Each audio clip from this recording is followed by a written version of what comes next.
Hey everyone, per your requests, I'm starting Soul Land 5, The Rebirth of Tang San. If you're able to, please support me on PayPal to help me stay active. Chapters 621 through 640 of the previous episode. Tang San revives using the space-time beacon and the remaining energy of the amethyst stone, though he is now weak and changed in appearance. Returning to Golden Valley, he reinforces the arrays, crafts a weapon for his followers, and fuses the Golden Mammoth and Behemoth bloodlines into a transcendent golden armor transformation. Despite surviving near death and obtaining incredible power, the experience solidifies Tang San's awareness of the immense difficulty and planar resistance he will face upon attempting to achieve godhood. Thank you. Now let's get back to the story of Soul Land 5, The Rebirth of Tang San.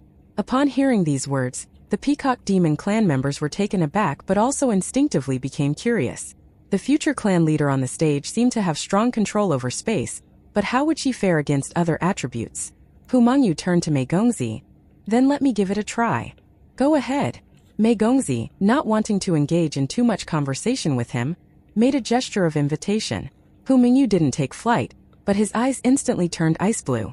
At the same time, blue patterns like ice flowers spread out from under his feet, enveloping the platform under both him and Mei Gongzi, with extreme cold surging out. Although he appeared relaxed, he had watched the battle between Mei Gongzi and Wang Ling earlier.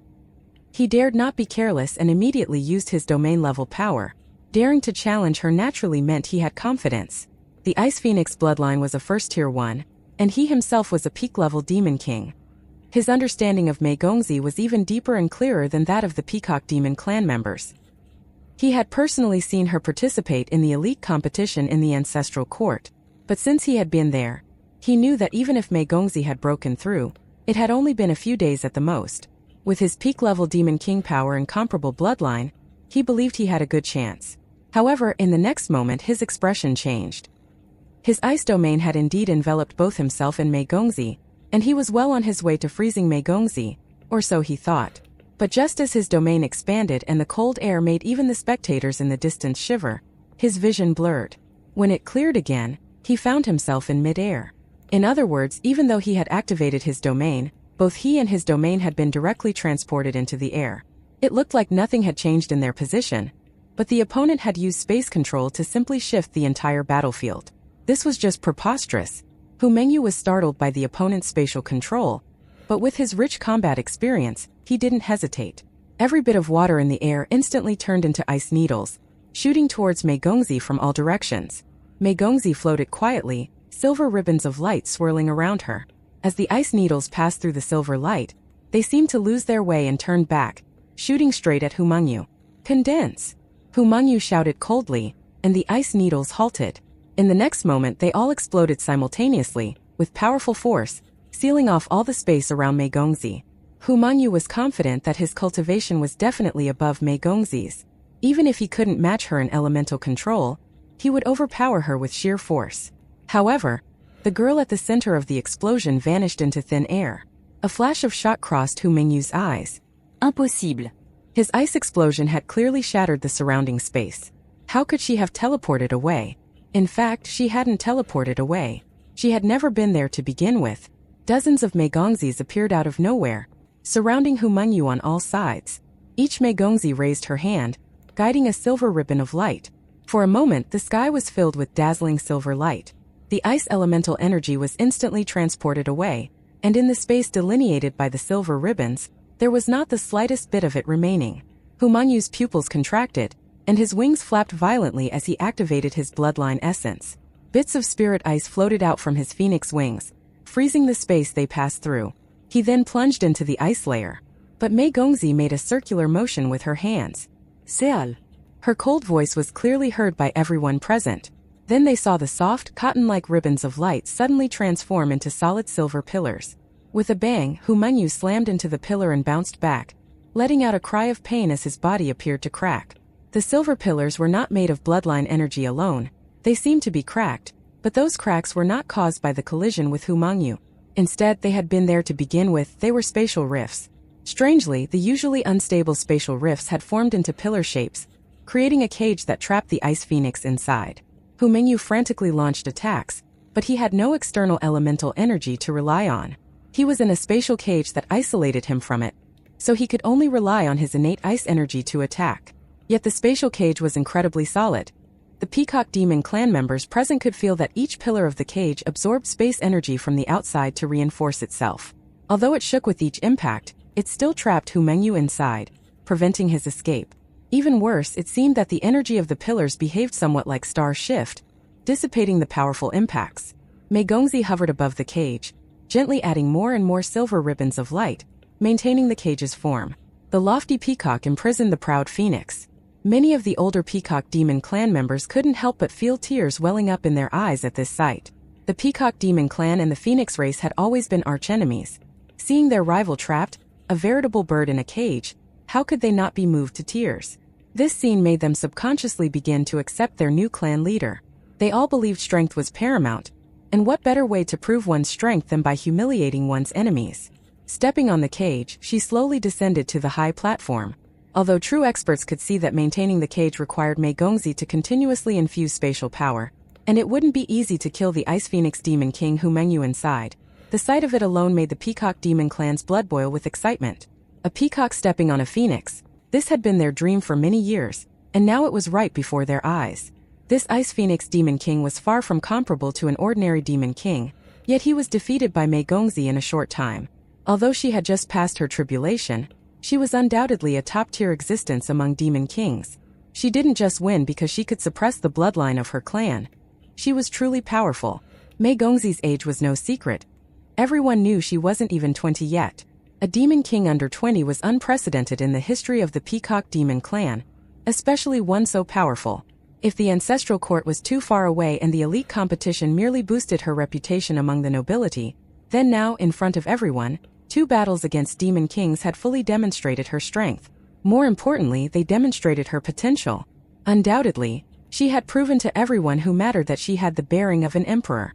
How many young powerhouses with such profound potential were there among the many demon and nymph clans? Only a few dozen. Although not every one of them could become an emperor, future emperors would unquestionably emerge from among them. For the Peacock Demon clan, she was the first in hundreds of years to be counted among these youths. She brought true hope for a hopeless clan. Hu Mengyu continued to struggle and rage, but no matter how much he struggled and raged, he could not break through the spatial constraints. Although a Demon King's endurance was undeniable, being continuously suppressed and using up his energy while his opponent had no problem replenishing her own meant that the final result could only be his defeat. A cold voice rang out at this moment, and in the next instant, Mei Gongzi's expression slightly changed. She felt an overwhelming pressure as if the entire sky collapsed instantly, descending upon her. At that moment, 2 figures almost simultaneously appeared beside her. The Peacock Great Demon King's wings spread out behind him, shielding his daughter. His divine consciousness erupted with full force, soaring crazily as he collided with the opponent without hesitation. Beside Mei Gongzi, a masked bald man appeared. His divine consciousness instantly merged with hers, boosting her aura immensely. Mei Gongzi looked in surprise, and the masked Tang San smiled slightly and nodded at her. Yes, he was here. In fact, he'd been here from the beginning. When Mei Gongzi left, he had already woken up, but he said nothing. Today was her stage, so he simply watched quietly from the sidelines, watching over her without interfering. Only when a truly formidable enemy appeared did he come to her side to face it together. However, Mei Gongzi's joy only lasted momentarily before her mood sank again. Precisely because she had reached the god level, she could better sense how powerful the overwhelming pressure was, along with a very familiar aura. She knew who it was. That guy was finally making his move. When the Ice Phoenix Hu Mengyu appeared, Mei Gongzi had actually already guessed it. But when the one behind him really showed up, it still brought her tremendous psychological pressure.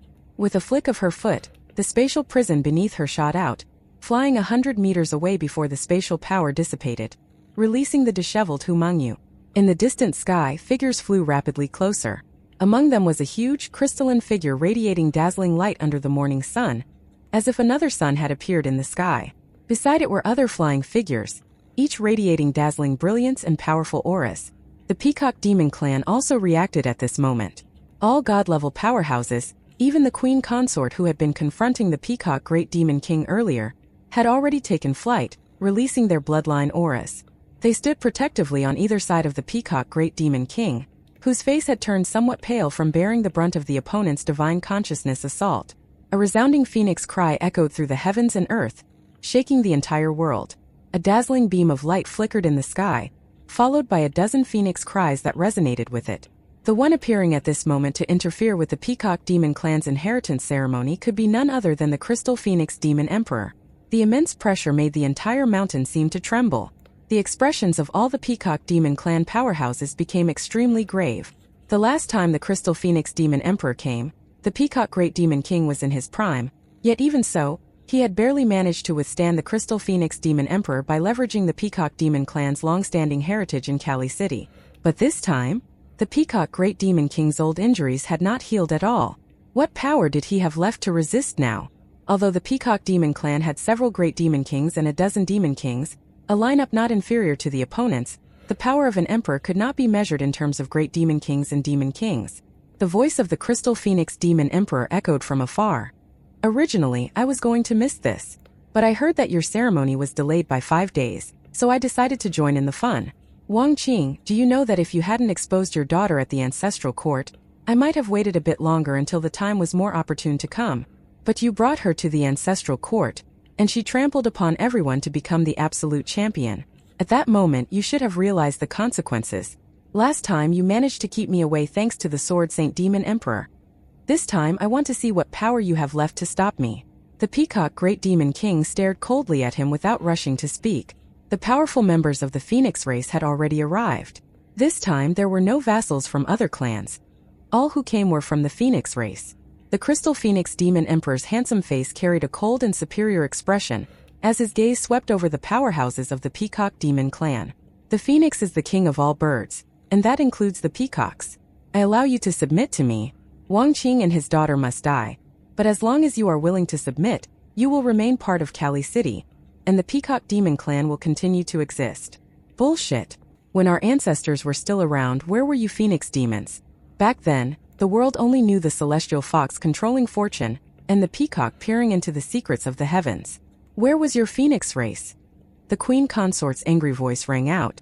Despite her extreme dissatisfaction with the Peacock Great Demon King when it came to the clan's inheritance, she still chose to stand by her husband when a formidable enemy arrived.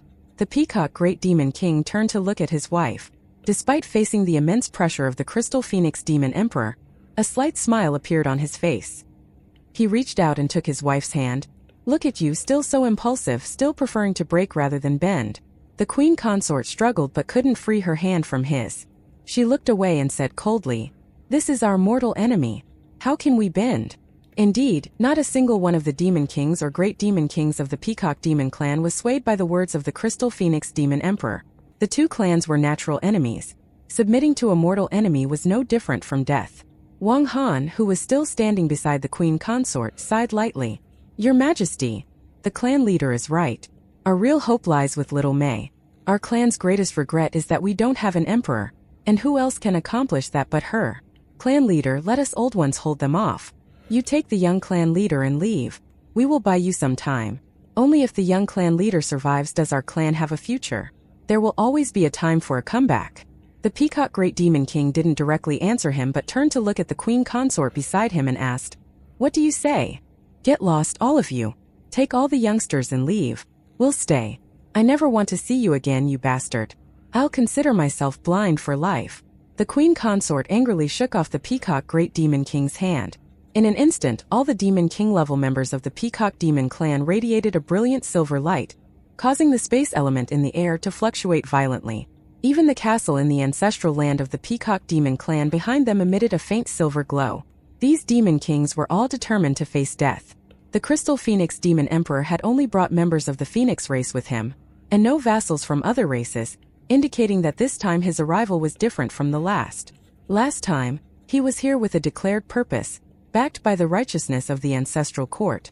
He was, of course, intent on making trouble for the Peacock Great Demon King, but under public scrutiny, he couldn't truly harm the Peacock Demon Clan.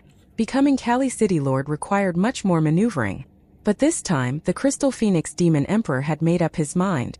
He had brought only the strong members of the Phoenix clan, clearly determined to eradicate the Peacock Demon Clan with a decisive lethal strike. The powerhouses of the Peacock Demon Clan were naturally not idiots. From the Crystal Phoenix Demon Emperor's words just now, they understood why he was choosing to act before the timing was fully ripe. There was only one possible reason. He felt threatened. This threat, of course, did not come from the weak and injured Peacock Great Demon King, but from Mei Gongzi, who had won the Ancestral Court's elite competition. His arrival was essentially a testament to all the Peacock Demon clan of Mei Gongzi's astonishing potential. Among the entire young generation, she was one of the very best, if not the very best. At this moment, she had already achieved godhood, taking the most crucial step. As long as she continued to grow, the Peacock Demon clan could very likely produce another emperor. Therefore, when Wang Han said those words just now, the Demon Kings and Great Demon Kings of the Peacock Demon clan had already resolved to work together. What they had to do was preserve the bloodline of the Peacock Demon clan and its inheritance, and protect this young clan leader who had the potential to become an emperor. Only if Mei Gongzi became an emperor in the future could the Peacock Demon clan be revived and earn back its rightful place. And they were fully determined to sacrifice their lives to defend the Peacock Demon clan and guard this last glimmer of hope. Even the queen consort, who had been so opposed to it just a minute before, had no doubt in her mind about what she had to do now. The appearance of the Crystal Phoenix Demon Emperor had united the previously conflicted Peacock Demon clan. Had the Crystal Phoenix Demon Emperor only just arrived? Of course not. Thanks to the 5-day delay, he had gotten here with time to spare, and he'd been using his divine consciousness to observe the situation here.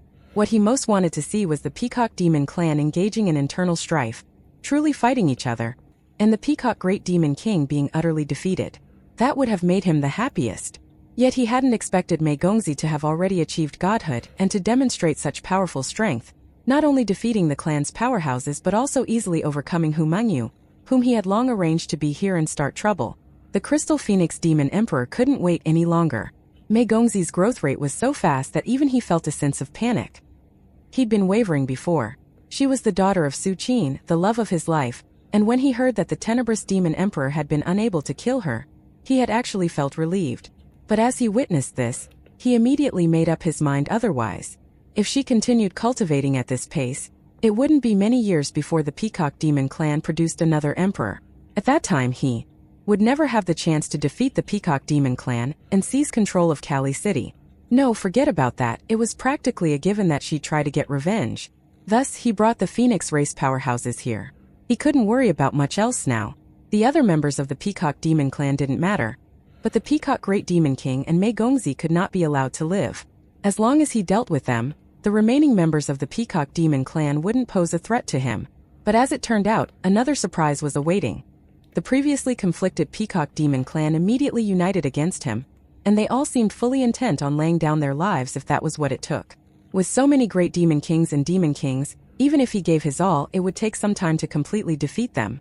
Meanwhile, the Peacock Demon clan was skilled in teleportation like no other clan, and the Crystal Phoenix Demon Emperor did not have the Tenebrous Demon Emperor's ability to track them like a shadow. If they escaped, finding them again was a tall order. The Crystal Phoenix Demon Emperor's expression darkened, and he said coldly, "Wang Qing, at this point, do you still want to run away? Are you choosing to be a coward again?" "Coward? How dare you? The only coward here is you." An angry voice rang out, followed by a figure rising into the sky. The moment she appeared, the face of the queen consort, who was floating beside the Peacock Great Demon King, visibly turned icy. Because the one who came was none other than Mei Gongzi's mother, whom the queen consort saw as her greatest rival in life.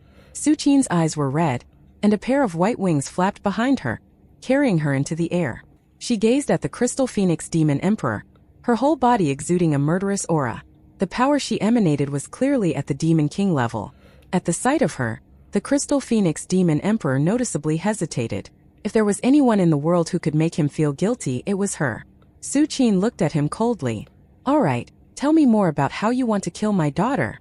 The Crystal Phoenix Demon Emperor's face twitched. "Qiner, you should know how deep the enmity between our clans runs. I cannot allow a new Peacock Demon Emperor to rise. It would greatly threaten the entire Phoenix race." Su Qin said coldly, "Right? It's all for the sake of the clan. Or is it? Are you sure it's not for your own benefits? When it comes to yourself, nothing else is important any longer. Just like when you abandoned me without hesitation back then. You always claimed to love me so much that you were willing to give your life for me. But when the opportunity to become an emperor presented itself, you discarded me like trash without a second thought. Your love has always been so cheap. Now, for the sake of the clan, you want to kill my daughter. Fine, go ahead and kill me too while you're at it. Let's end it all."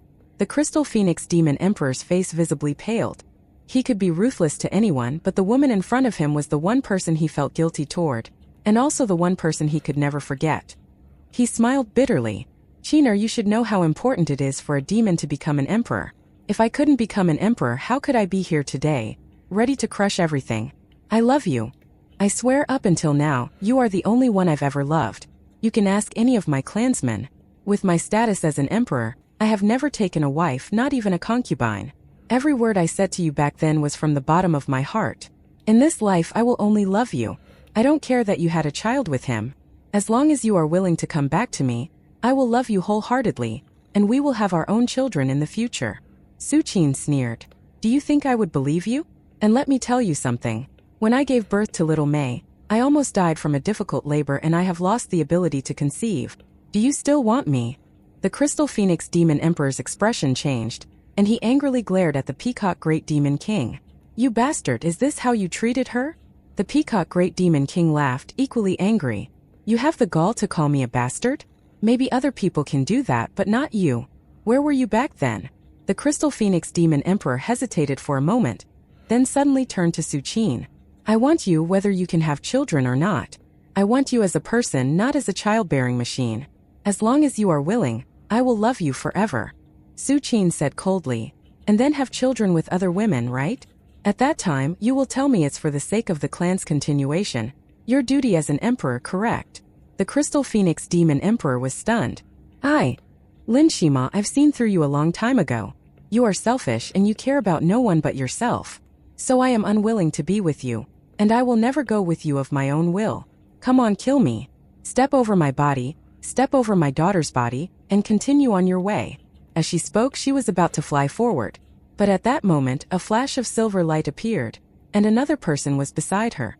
The Peacock Great Demon King grabbed her shoulder with one hand. Su Qin turned her head to look at him. The Peacock Great Demon King gently shook his head at her. Don't be impulsive. Even if not for yourself, think of your child. If you really die, this guy will go completely mad. You're right, he is selfish, but I must admit he truly loves you. So you cannot die. Don't forget the promise you made to me back then. Su Qin looked at him with undisguised anger, but did not try to throw herself to her death anymore. The Crystal Phoenix Demon Emperor looked at the Peacock Great Demon King and said coldly, If you think yourself a man, then step forward and face your death like a man. The Peacock Great Demon King smiled slightly. See, the thing is, that was my intention from the very beginning. I've done what I needed to do. Allow me to say a few words to my wife, and then I will fight this last battle with you, and we will finally know who among us is the victor and who the defeated. After saying this, a flash of silver light surrounded him as he took Su Qin back to the Peacock Demon clan's side, then turned toward the Queen Consort. The Queen Consort looked at him coldly, then at Su Qin. When you say my wife, do you mean me or her? The Peacock Great Demon King sighed and said, At a time, are you still going to be angry with me? My wife has always been and will always be you. The Queen Consort was stunned. He was saying this to her in front of Su Qin? And at a time when the Peacock Demon clan was facing extermination? Her resentment lessened slightly, but when she saw Su Qin's beautiful face, anger flared up again, and she snorted coldly. The Peacock Great Demon King seemed unfazed by her attitude and said gently, Maybe you don't believe me, but let me tell you this again. In this lifetime, I've only ever loved you. Do you remember what I said to you on our wedding night? I told you I would do everything in my power during my lifetime to restore the Peacock Demon clan to its former glory, to make our clan stand among the strongest. Only then would I be worthy of your devotion and kindness. You're right. Without you, I could never have become the clan leader, let alone the Lord of Kali City.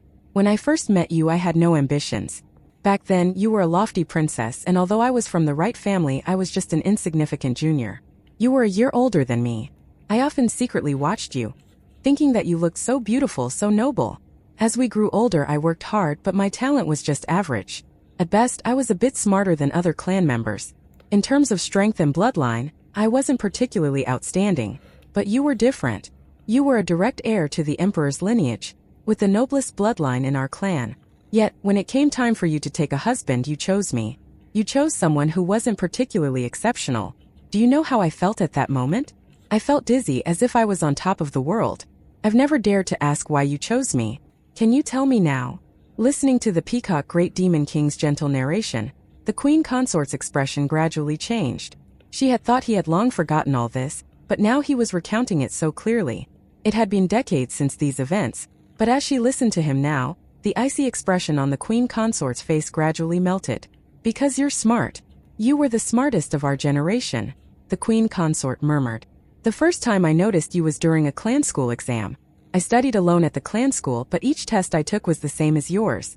You couldn't see my papers, but I could see yours.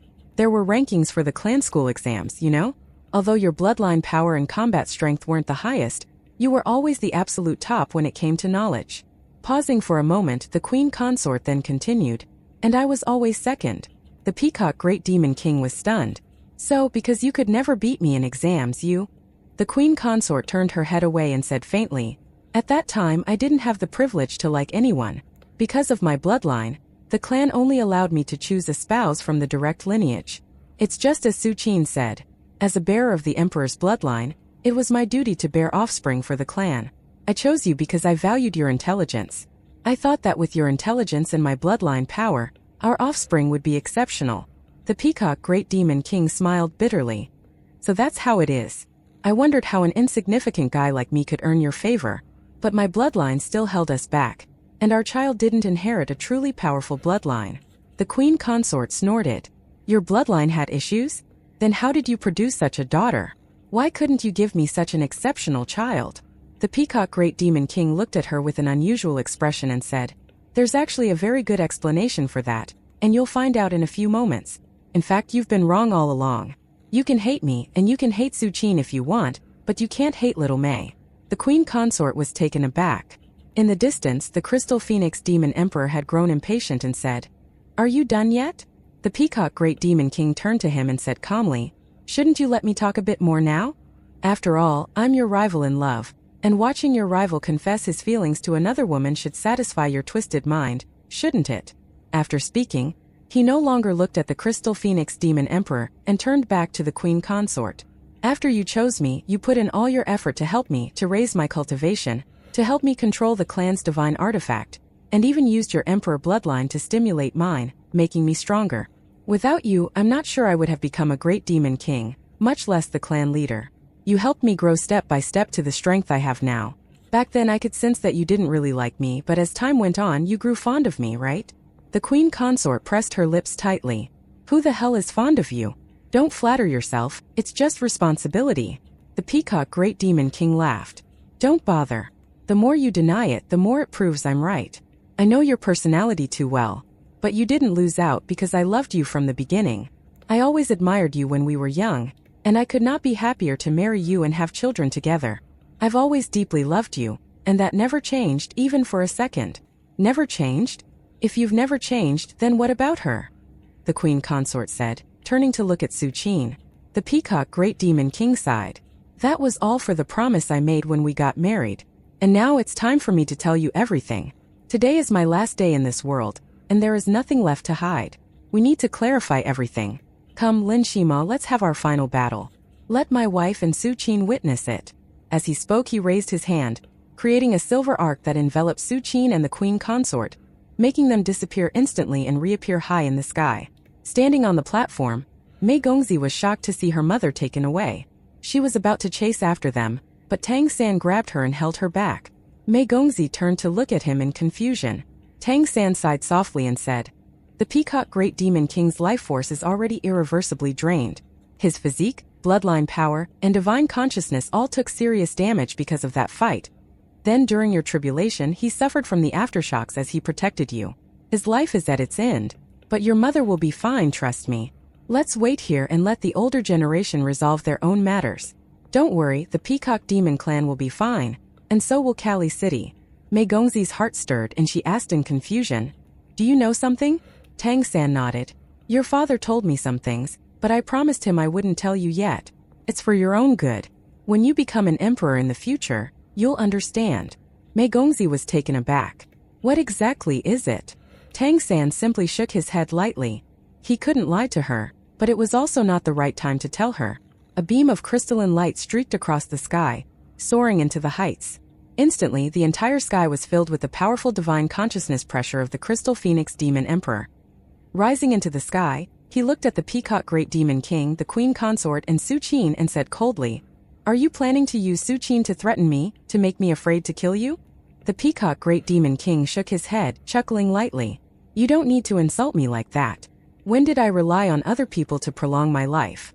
If I had chosen to do that, I would have done it the last time you came, not waited until now.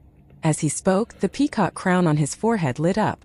The Crystal Phoenix Demon Emperor's eyes flashed with divine light, ready to strike, but his face instantly showed a look of astonishment. The state of the peacock crown on the Peacock Great Demon King's forehead was far beyond his expectations, and not because of its power. Only 1/3 or so remained, and it was covered in cracks. The Crystal Phoenix Demon Emperor knew very well what this meant. His understanding of the Peacock Demon clan was second to none but the Peacock Demons themselves. In this state, the Peacock Great Demon King was in no condition to fight him. The crown could fully collapse at any moment, and the moment that happened he would immediately die. But the Peacock Great Demon King smiled faintly, as if things were completely fine. Lin Shima, there's nothing to worry about now. I mean, it makes no sense for me to worry about you killing me when I'm about to die anyway. You know, I actually postponed the ceremony for 5 days just to wait for you. Otherwise, how could I use the last sparks of my life to crush you? Lin Shima frowned. He had no idea where the Peacock Great Demon King was trying to get. But one thing was clear. His opponent was not lying, and his life was indeed at its end. He didn't have years to live or even days. His remaining lifespan could be counted in minutes. The cracks on the peacock crown were deepening at a rate visible to the naked eye. The Queen Consort's expression showed confusion. She had always known that the Peacock Great Demon King had burned his life essence during his last battle with Lin Shima, and probably didn't have long to live. However, because of her resentment toward him, she hadn't paid much attention and even cursed him. But now, seeing the peacock crown disintegrating with her own eyes, a faint mist rose in her eyes. When he recounted their past, it brought back memories for the Queen Consort. Their past had truly been wonderful. They loved each other, had children, worked hard for the Peacock Demon clan, and were a harmonious couple. Those were the best times. But everything changed when Su Qin appeared, and now he was really about to die. The Queen Consort felt as if her heart was being gripped by the steel claws of a dragon, an indescribable pain that made it hard for her to breathe. The Peacock Great Demon King, however, kept the same faint smile on his face, as if he had all the time in the world. He looked at Su Qin and bowed slightly. I'm sorry, Su Qin. I actually lied to you. I never truly loved you, even though you are beautiful, breathtakingly beautiful. You are the most beautiful woman I have ever seen. But I never loved you, because from a young age my heart was already full, unable to hold anyone else. Su Qin glanced at him and said calmly, I know. You kept saying you loved me, but you just wanted to use me. You're not a good person. Initially, I was grateful to you. But as I realized your intentions, even that gratitude disappeared. So you don't need to apologize. Yes, you used me to achieve your goal, but you did save us back then. Without you, we would have died a long time ago. You don't owe me anything, and at this moment, I no longer owe you either. The Peacock Great Demon King nodded. Good, I'm really happy that you think this way. I thought you would hate me. Su Qin shook her head. I don't hate you. After all, you saved our lives. Although you did what you did for your own purposes, in the end, everything happened because of that bastard, so I can't blame you. But I really don't like you as a person, you know? I don't like how cunning and scheming you are. The Peacock Great Demon King laughed as if he'd heard a really good joke. It's okay, you don't have to like me. As long as my wife likes me, that's enough. She said earlier that she chose me because I was smart. When you're young, it's called being smart, and when you're old, it's called being cunning and scheming. Either way, I don't care. As long as she likes it, I'm proud of it. The Queen Consort stared at them in a daze, listening to their conversation. She understood every word they said, but it made no sense to her. You never loved Su Qin? Then what about all these years? And what about little Mei? Makes no sense, right? It's okay, I promised you that I would explain everything, and now is the time for me to do that. Queen Consort, I said earlier that I've only ever loved you, and that's true. Nothing ever happened between Su Qin and me, and I mean nothing whatsoever. I never touched her. The affection I showed her was all an act to deceive outsiders, Lin Shima in particular, and to make sure little Mei's identity is never called into question. As he said this, not only was the Queen Consort stunned, but even the Crystal Phoenix Demon Emperor's scowl was replaced by an expression of deep shock. The smile on the Peacock Great Demon King's face grew wider. That's right, little Mei is not my daughter. The Queen Consort stared at him, face filled with disbelief. The Crystal Phoenix Demon Emperor's breathing became rapid. Then whose daughter is she? The Peacock Great Demon King winked at him. Guess. The The Crystal Phoenix Demon Emperor's face changed drastically. His already fair complexion turned something the color of fresh paper. He turned to Su Qin, staring at her intently. With trembling lips he started. Could it be? Could it be? Su Qin's face was cold as she said, I am a human, a saintess of the Redemption Society. I bear the mission of revitalizing humanity, and that is my goal above everything else. To ensure more living space for humans, I had to be ready to sacrifice myself at any time. But I was foolish. I fell in love with a bastard, a non-human bastard, and I loved him passionately. I even became pregnant with his child. And that selfish guy left me to become an emperor without even saying a word. My belly grew bigger by the day, and I didn't dare tell the organization. I had no choice but to flee to a remote place alone. I couldn't bear to lose the child. I had to give birth to her. On the day she was born, I hemorrhaged and the baby suffocated. We were both going to die. At that moment, I hated myself for loving such a selfish bastard. I didn't care about my own life. If I died, so be it. I loved the wrong person, and whatever happened to me was nothing but comeuppance. But the child was innocent. We were both going to die. And then he came. My savior. The Peacock Great Demon King nodded and continued her story. I saw Su Qin at the ancestral court before, with the White Tiger Demon Emperor. At that time I thought she was the most beautiful woman I had ever seen. You were already together then, and to be honest, I was a bit jealous of why such a beautiful flower would be stuck in a pile of manure. And I couldn't compete with you for the chance to become an emperor. My talent was ultimately insufficient. Even with my wife's help, I still couldn't advance further. And I already knew that becoming an emperor was beyond me. No matter how hard I tried, my basic potential was just too lacking. So when I found her and her newborn daughter dying in that small village, I saved them without hesitation. I knew she needed help, and I saw an opportunity. Since I couldn't become an emperor, I decided to instead help a child who had the potential to become one. The queen consort was now deathly pale, and tears were streaming uncontrollably from her eyes. She finally understood what was going on. The Crystal Phoenix Demon Emperor Lin Shima's face was even paler, and his breathing was in complete disarray. Are you saying, little Mei is? The Peacock Great Demon King smiled and nodded. That's right, she is your daughter Lin Shima, the daughter you abandoned, to be more specific. I've been protecting her and raising her with all I had, all for this moment today. I never expected that heaven would give me such an opportunity. When Su Qin hemorrhaged during labor, she emitted a bloodline aura that I found both repulsive and familiar. It was your aura, because she was pregnant with your daughter, and she was on the brink of death.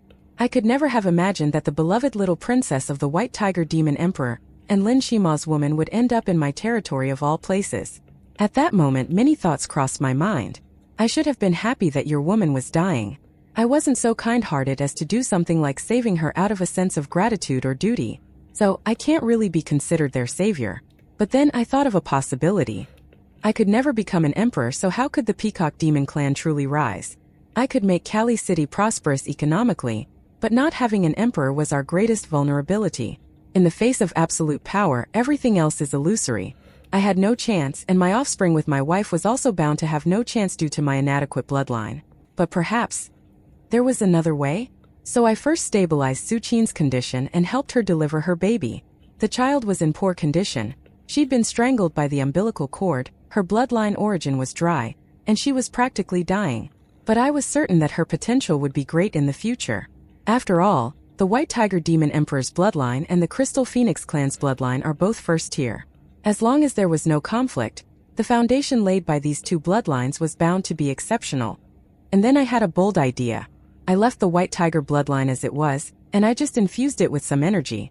But as for the Crystal Phoenix bloodline, I stripped away the specific characteristics of the bloodline and just left the most bare essence. Then I implanted the pure bloodline of my Peacock Demon clan in her. I initially intended it as an experiment. If she died, well, it wasn't like I was losing anything. But if she survived, then things were entirely different.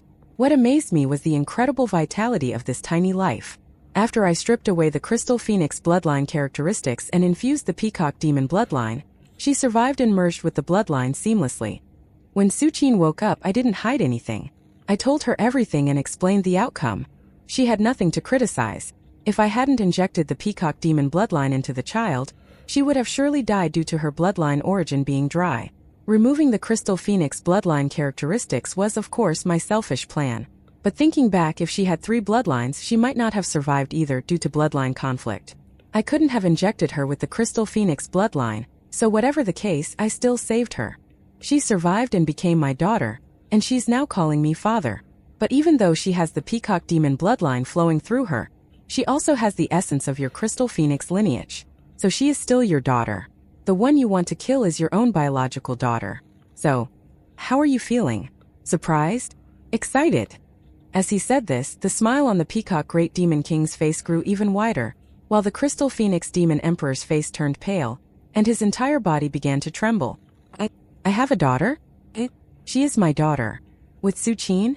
Su Qin had fled from the ancestral court and the White Tiger Demon Emperor because she wanted to give birth to this child, and she had nearly paid for that with her life. The Crystal Phoenix Demon Emperor finally understood why she hated him so much. At this moment he hated himself too. He felt worse than a beast. As Little Mei grew up, her bloodline talent gradually manifested. She truly lived up to the potential of a being with 3 first-tier bloodlines. Moreover, her human aspect actually took the central role, so she had both the astonishing human brain and the demon's bloodline powers. She could smoothly use both the White Tiger transformation and the Peacock transformation, and at a young age, she manifested the Peacock Golden Crown. When I saw that, I knew that our clan indeed had another potential demon emperor. As it turns out, it's not always bloodline purity that makes you strong. Her bloodline can't be any more mixed than it is, yet look at her. So at that point I decided to make her my successor. She would think of herself as human, and she would consider herself part of the Peacock Demon clan, maybe even the White Tiger clan, but never the Crystal Phoenix clan. Moreover, you are her father's killer. So, how can you win against me? Do you dare to kill your own daughter? Can you bear it? You once abandoned them, leaving them to almost die. Will you do it again? If you can, then you win. As he said this, the Peacock Great Demon King turned to look at the dazed queen consort beside him and spoke gently. My dear, when we got married, I promised you that I would revive the Peacock Demon clan.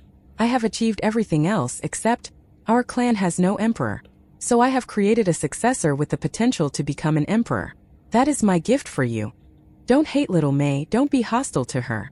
You should support her. She is smart and kind. Her coldness just hides the inferiority she felt from a young age as she was suppressed by the clan members. I didn't tell anyone earlier because I wanted her to face real pressure and strive hard. Which emperor hasn't worked 10 times or 100 times harder than anyone else in their youth? There's also another thing I haven't told you, but now I can say it. The Peacock Demon bloodline I implanted in Little Mei wasn't my useless bloodline but yours. Remember the essence blood you gave me to awaken more bloodline power in me? I didn't use it because even if I did, I couldn't become an emperor. I couldn't break through. It wasn't just a matter of bloodline, but a matter of comprehension. So I gave that essence blood to Little Mei. She has your blood flowing in her veins, so in a sense she is also your daughter. Even though you didn't give birth to her, her powerful peacock transformation is your legacy. A true demon emperor's legacy. You gave me everything you had, everything I had, and I will give you an emperor in return. She is Lin Shima's daughter. No matter how despicable he is, I doubt he would harm his own daughter. In the future, when Little Mei becomes an emperor, well, it'll be his daughter becoming an emperor. I told Little Mei's guardian everything, and he will reveal her true identity to her once she becomes an emperor. Do you think Lin Shima would support or oppose seeing his daughter inherit the position of Peacock Demon Clan leader? Or will he still try to take Kali City from us? The Peacock Demon Clan will always rule Kali City. Moreover, Little Mei carries the bloodline of her grandfather, the White Tiger Demon Emperor. This will further ensure Kali City's stability. Additionally, Little Mei has the support of the Sea God. I am not sure who he is or why he is supporting her, but that entity in the Endless Blue Sea is our ally. All these will naturally become support for our Peacock Demon Clan. I planned everything perfectly, right? Little Mei promised me that she would always protect the Peacock Demon Clan in the future, and would pass the position of clan leader to one of the clan's outstanding descendants. That's good enough for me. After all, I have given her a lot, even our clan's sacred divine artifact. Of course, she also gained the ancestors' approval, proving that your bloodline is ultimately strong. As he said this, his face suddenly turned pale. A large piece of the peacock crown had just fallen off. A flush of red surged to his face. He looked at Su Qin, then at the trembling Lin Shima in the distance and said calmly, I'm not a good person. You can think of me as a schemer, as some call me. But I did this for the Peacock Demon Clan, for my past promise. Now I am dying, but what I leave behind is enough for my clan to benefit from. I have also fulfilled my promise to my loved one. So tell me, Lin Shima, did you win or did I win? The Crystal Phoenix Demon Emperor's face was full of bitterness. At this moment, his heart was filled with mixed emotions of indescribable complexity, but he still managed to open his mouth and utter two words he hadn't expected to say today or ever. The Peacock Great Demon King smiled, radiant like the midday sun. It's good that you know it's good. I won. Ah. His body was starting to stiffen. He slowly turned, his gaze finally landing on the queen consort, and said slightly panting, I won, did you hear? On behalf of our Peacock Demon clan, I defeated the Crystal Phoenix. What your father couldn't achieve back then. I did it. I didn't disgrace you. Your choice was right. You chose my brains. And with my brains, I did it for our Peacock Demon clan. I love. A melodious sound rang from the Peacock Great Demon King's forehead as the broken peacock crown suddenly shattered, scattering into countless fragments. His voice abruptly stopped, and the light in his eyes quickly faded. And no! The queen consort cried out in pain, grabbing him and tightly holding the hand she had pushed away minutes before. No, you can't die, you can't die. I love you, please, I love you. Come back, please come back. A flash of crystalline light, and the Crystal Phoenix Demon Emperor instantly appeared beside them. The queen consort was about to act but felt a powerful divine consciousness suppress her. Then Lin Shima's finger touched the Peacock Great Demon King's forehead, sealing a fragment of the peacock crown that was about to scatter. The Peacock Great Demon King's eyes regained a bit of luster, and he looked at the Crystal Phoenix Demon Emperor with some confusion. Finish what you want to say. No matter what, no matter the enmity we have, you saved my wife and daughter. Lin Shima no longer trembled, but tears rolled in his eyes. The Peacock Great Demon King's eyes showed a hint of relief, but he didn't look at Lin Shima again. Instead, he looked at the queen consort, his lips moving slightly. Promise me live well. Onsi. Our clan's glory anymore. See it for me. For little Maywell. Although she has no blood relationship with me, I actually always thought of her as my own daughter. Compared to Lin, I'm a good father. After saying this, the great leader of the Peacock Demon clan, the most outstanding lord of Kali City in history, passed away. In the moment of his passing, the only reluctance in his eyes was for his wife. In this life he had truly only loved her. The queen consort trembled as she tightly held his body, feeling his warmth gradually dissipate, sensing his divine consciousness slowly fading. Her throat felt choked, and she was unable to say anything. Su Qin's face was also covered in tears. No matter what, he had cared for her and her daughter for many years now. And it was true, although he had his own motives and wasn't even Mei Gongzi's actual father to begin with, he had been a good father. He had raised her well, and he had spared no expense or effort for her. The Crystal Phoenix Demon Emperor slowly withdrew his hand but did not look at Su Qin. At this moment, he didn't know how to face this woman who had given everything for him. Did he hate the Peacock Great Demon King for stripping Mei Gongzi of the Crystal Phoenix bloodline, and implanting the Peacock Demon bloodline instead? Without a doubt, the Peacock Great Demon King had his own selfish motives and wasn't entirely benevolent at that time. But now he couldn't muster any hatred. Without the Peacock Great Demon King, Su Qin and Mei Gongzi would have both died, one bleeding and one suffocated. Who would he have hated then? His loved one was still alive and he had a daughter, an exceptional one at that. Even though she didn't have the Crystal Phoenix bloodline, she had the potential to become an emperor. And even though she was not a Crystal Phoenix, she was still blood of his blood. The Crystal Phoenix Demon Emperor gathered his courage and turned to look at Su Qin. Qiner, I don't dare hope for your forgiveness. I didn't know you suffered so much because of me. Everything is my fault, and I truly realize my mistakes, but I know it's too late to say anything now. But fortunately we still have a daughter, and I am now an emperor. Just watch my actions from now on. Little Mei is my only kin. Apart from her, I am alone. But the Phoenix race has more than one emperor. Here and now, I swear that I will live for you and our daughter for the rest of my life. After saying this, he slowly retreated, bowing to Su Qin in midair. Then he transformed into a beam of crystalline light, and flew away to deal with his own extremely complex emotions. A sharp cry echoed through the heavens. We are leaving. At this moment he had no choice but to leave. He knew that Su Qin would not go with him now, and his daughter was about to inherit the position of the Peacock Demon Clan leader. But with that said, Wang Qing had won, but had Lin Shima truly lost? He had figured out many things in this brief time, and understood the deep meaning behind the Peacock Great Demon King's actions. What difference did it make if Kali City was under his control or in his daughter's hands? What was there to be dissatisfied with? After all, the woman he loved had never betrayed him and had even given birth to his daughter. For Lin Shima, this was even more gratifying than taking over a main city. He finally understood why the Peacock Great Demon King had always been so fearless. This guy was truly formidable. Everything was set up here waiting for him. The Peacock Great Demon King had truly dedicated himself to the Peacock Demon clan, finding another path. Undoubtedly, Lin Shima would have to protect his daughter as she grew until she became an emperor. By then, with the bond between his daughter and the Peacock Demon clan, Kali City would always belong to the Peacock Demon clan. This move by the Peacock Great Demon King achieved multiple goals at once. It was almost perfect. The only loss was his decades-long relationship with the Queen Consort. That was why today, while revealing everything, he kept apologizing to his wife and expressing his feelings. Who knew how long he'd been suppressing those feelings? Thus, this confrontation had no winners or losers. The final outcome was one that satisfied both sides in a twisted way. The Peacock Great Demon King paid with his life and, through his sacrifice, dissolved the enmity between the Crystal Phoenix clan and the Peacock Demon clan. Who could have imagined that the Crystal Phoenix Demon Emperor, who had always been hostile to the Peacock Demon clan, would become Mei Gongxi's ally in her future duties at the ancestral court? This was the Peacock Great Demon King's biggest trump card, and it was why Tang San couldn't reveal the truth to Mei Gongxi just yet. It would have too great an impact on her state of mind. Amid the cries of phoenixes, the Crystal Phoenix Demon Emperor departed. To the nobles of Kali City and the powerful members of the Peacock Demon clan, this was an absurd development. The Crystal Phoenix Demon Emperor held the upper hand and seemed intent on crushing them completely. Yet he just left? A clash that could well have resulted in a genocide ended just like that. It seemed that some special presence had dissipated only in the sky, filling the ancestral land of the Peacock Demon clan with an indescribable sorrow.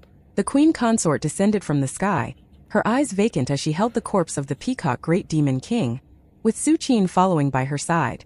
As they landed out of thin air, the powerful members of the Peacock Demon clan instantly understood what had happened. "Your Excellency!" The cries of grief echoed instantly in front of the castle, countless mourning sounds rising at once for this generation's Demon King. Mei Gongxi stared blankly at her father, who was lying in the Queen Consort's arms, momentarily dazed. From childhood to adulthood, she had always felt estranged from her father. He had many children, and because of her mother's status, she had always been marginalized and despised. Aside from teaching her cultivation, her father had always been indifferent, leaving her to handle things on her own. Only from her mother did she feel love. But at this moment, as she watched her father die before her eyes, her heart felt as if it was being crushed by an iron grip. Tears flowed uncontrollably, and she quickly stepped forward, embracing the body of the Peacock Great Demon King, sobbing like a little child. Another figure followed her to the side of the Peacock Great Demon King, placing a hand on the city lord's forehead. "What are you doing?" The previously dazed Queen Consort suddenly glared angrily at the masked, bald man who had approached her. Spatial power surged abruptly, but then a strange scene unfolded. The spatial power surging from her converged toward the hand that rested on the Peacock Great Demon King's forehead. Tang San said in a deep voice, "Your Majesty, I want to try using a divine artifact to condense a trace of the city lord's divine consciousness. Maybe I can preserve a part of his will." The Queen Consort was stunned for a moment, and her initial impulse to attack was replaced by a glimmer of hope. Is that really possible? From her understanding, a strong person's divine consciousness did take a while to disperse after death, but it wasn't that much time. Even emperors couldn't avoid this. At most, they could leave some instinctual will in a divine artifact. And the Peacock Great Demon King was not an emperor. "I'll try." In Tang San's palm, a ball of 7 colored flames flickered lightly. From the center of these flames, a hazy light descended, covering the forehead of the Peacock Great Demon King. Immediately, the remaining bloodline power and yet to disperse divine consciousness of the Peacock Great Demon King were slowly absorbed. The Queen Consort, who was standing close by, could clearly feel that something was being removed from the Peacock Great Demon King's body. This feeling did not frighten her but rather brought joy, as it meant that something of her husband might truly have been preserved. Tang San said deeply, "I have sealed his remaining divine consciousness and part of his bloodline origin. If I become a god in the future, I might be able to help revive him. It will be difficult and I cannot guarantee that I will succeed, but there's a 50% chance. I suppose that's better than nothing. Is that possible? Who are you?" The Queen Consort's grief had peaked, and she had even been prepared to follow the Peacock Great Demon King in death. But now, the glimmer of hope that Tang San brought reignited a fire within her. Tang San nodded and said, "I am Mei Gongzi's guardian. The city lord is her father, so I naturally have to help, to the best of my ability. I come from the endless blue sea and have inherited some ancient techniques that might work. But as I said, it will take time, and my strength has to advance quite a lot before I can even attempt it." The queen consort urgently said, "You must already be at the peak of the ninth order. What do you need to break through to godhood? As long as my clan has it, you just need to say it, and we will do everything to assist you." Tang San shook his head and said, "It's not that simple. If it was just a matter of having treasures and whatnot, I would have gotten them myself. In any case, Your Majesty, we are still at the ceremony, and the Peacock Demon clan cannot be leaderless. Please take charge." As she felt the coldness of her lover's body in her arms, the queen consort's eyes reddened again, but it was different this time. She had some hope, minute though it might be. She looked at Mei Gongzi, who was crying beside her, and Su Qin, who was standing on the other side and tearing up as well. She then recalled the words of the Peacock Great Demon King before his death. Mei Gongzi carried her bloodline, so in a sense she was also her daughter. And with the possibility of the Peacock Great Demon King's revival, that fact wasn't so hard to accept anymore. Taking a deep breath, the queen consort spoke up, though it seemed to pain her. "His Majesty burned his own life force to stop the Crystal Phoenix Demon Emperor. He is gone, but he also repelled the enemy. Moreover, in the future, the Crystal Phoenix Demon Emperor will no longer be a threat to our clan. The king spent his entire life defending the Peacock Demon clan and striving for our resurgence. He was one of the greatest leaders in our clan's history. As the great elder and his wife, I will honor his last wishes. From today onward, Mei Gongzi will be the new clan leader. I will treat her as my own and do everything to assist her in leading our clan." Eyes brimming with tears, Mei Gongzi looked up at the queen consort. The latter's expression was complex, but looking at the stunning face before her, adorned with tears, she couldn't help but sigh softly and nod at her. Mei Gongzi slowly turned around, facing the platform, and looked at the clan members and city nobles, all immersed in grief. Taking a deep breath, she declared, "The Peacock Demon clan will forever be the rulers of Kali City. We will defend this city with our lives, protect the Peacock Demon clan, fulfill my father's last wish, and lead our clan to regain its glory." The death of the Peacock Great Demon King left everyone in no mood to celebrate the inheritance ceremony. The next event would be his funeral, after all. The death of this generation's city lord would undoubtedly cast a huge shadow over all of Kali City, bringing immense sorrow. The Peacock Great Demon King was the best thing that had ever happened to Kali City. Despite not having exceptional talent for cultivation, he had led the city to prosperity. In terms of economic strength, the city now even surpassed the times when it had an emperor. The residents lived in peace, and the nobles were wealthy and powerful. This was why a group of nobles remained loyal to the Peacock Demon clan, even knowing the Crystal Phoenix Demon Emperor was coming to oppress them. And now this heroic leader of the Peacock Demon clan had fallen. Undoubtedly, Mei Gongzi was more talented in cultivation than the previous Peacock Great Demon King. Even though she was just a fresh god, her power was simply formidable. But individual strength was one thing, governing a city was another. The nobles were observing, and many were anxious. The Crystal Phoenix Demon Emperor had retreated, and the queen consort said he wouldn't return, but that was just her word. Would that emperor really give up on fighting for Kali City? Why would he just give up? No one knew the reason, so with the death of the Peacock Great Demon King, restlessness began to spread throughout Kali City. The funeral lasted for 3 days, with the queen consort presiding over the grand burial of the Peacock Great Demon King. Mei Gongzi officially became the lord of Kali City, and the leader of the Peacock Demon clan. She was still a girl, not even 20 years of age, yet she had joined the ranks of the top nobles in the Empyrean Dominion. 3 days after the death of the Peacock Great Demon King, condolences arrived from the ancestral court. Along with them came a summoning. The new city lord had to report to the ancestral court within a year, and their ability to lead a city would be evaluated. 1 year, that was the entire grace period. It was tight and strict, but not discriminatory. That was the simple rule for any lord of any main city. The successor of a city lord required the review and approval of the ancestral court to truly become a ruler. This rule was reasonable. A year of governance was enough for the ruler to show some capability. The evaluation, naturally, was conducted by the Ancestral Court Council. It comprehensively assessed the new city lords' contributions to the main city over the past year, as well as their personal abilities. Only an excellent rating would allow the new city lord to officially inherit the position. Otherwise, a new candidate would be chosen. A brief look at the history of the Empyrean Dominion showed that while the appointment of a city lord was generally upheld, no few city lords had been removed by the ancestral court. And although most of the time, the next candidate would also be chosen from the original city lord's clan, the Peacock Demon clan had no emperor to advocate for that. If Mei Gongxi's position as city lord was revoked, the Peacock Demon clan would face great trouble and likely lose control of Kali City, who would let them appoint another city lord. Therefore, the upcoming year was crucial for both Mei Gongxi and the Peacock Demon clan. 3 days had passed, and Mei Gongxi already looked a bit weary.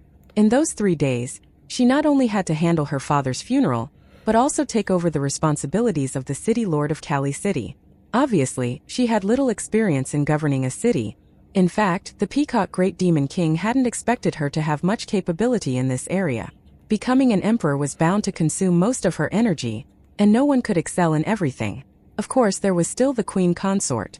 When the Peacock Great Demon King was in seclusion, it was the queen consort who managed everything. Therefore, as far as he was concerned, with the queen consort assisting Mei Gongxi after her succession, governing the city shouldn't be a problem. What he didn't expect was that the queen consort had no interest in governing the city now, and genuinely handed over all the power to Mei Gongxi. The death of the Peacock Great Demon King and his final confession made her truly understand her husband's painstaking efforts. As she realized that her husband had never betrayed her and had endured her cold treatment for so many years only for the benefit of the clan, the queen consort was completely heartbroken. Thus, she had been staying with the corpse of the Peacock Great Demon King these past few days, silently keeping vigil. She had no desire for power anymore. With Mei Gongxi's connection to the Crystal Phoenix Demon Emperor, she no longer worried about losing control of Kali City. Thus, Mei Gongxi was truly the city lord in both theory and practice. At the beginning, she was extremely flustered, not knowing what to do. Thankfully, she still had one advisor who did have experience in that respect. Tang San gave Mei Gongxi a simple idea, which greatly eased her burden.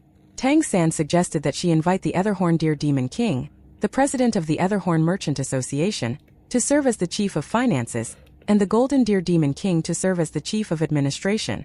These two working together would help her govern Kali City. The Etherhorn Deers and Golden Deers were not known for their combat abilities, but they were very much known for their business acumen, and they had helped the Peacock Great Demon King build his vast commercial empire. Despite Kali City's remote location, the Etherhorn Merchant Association had become the largest merchant association in the Empyrean Dominion, which only showcased their management skills. Moreover, these two clans had practically zero combat ability, and they thrived and suffered alongside the Peacock Demon clan.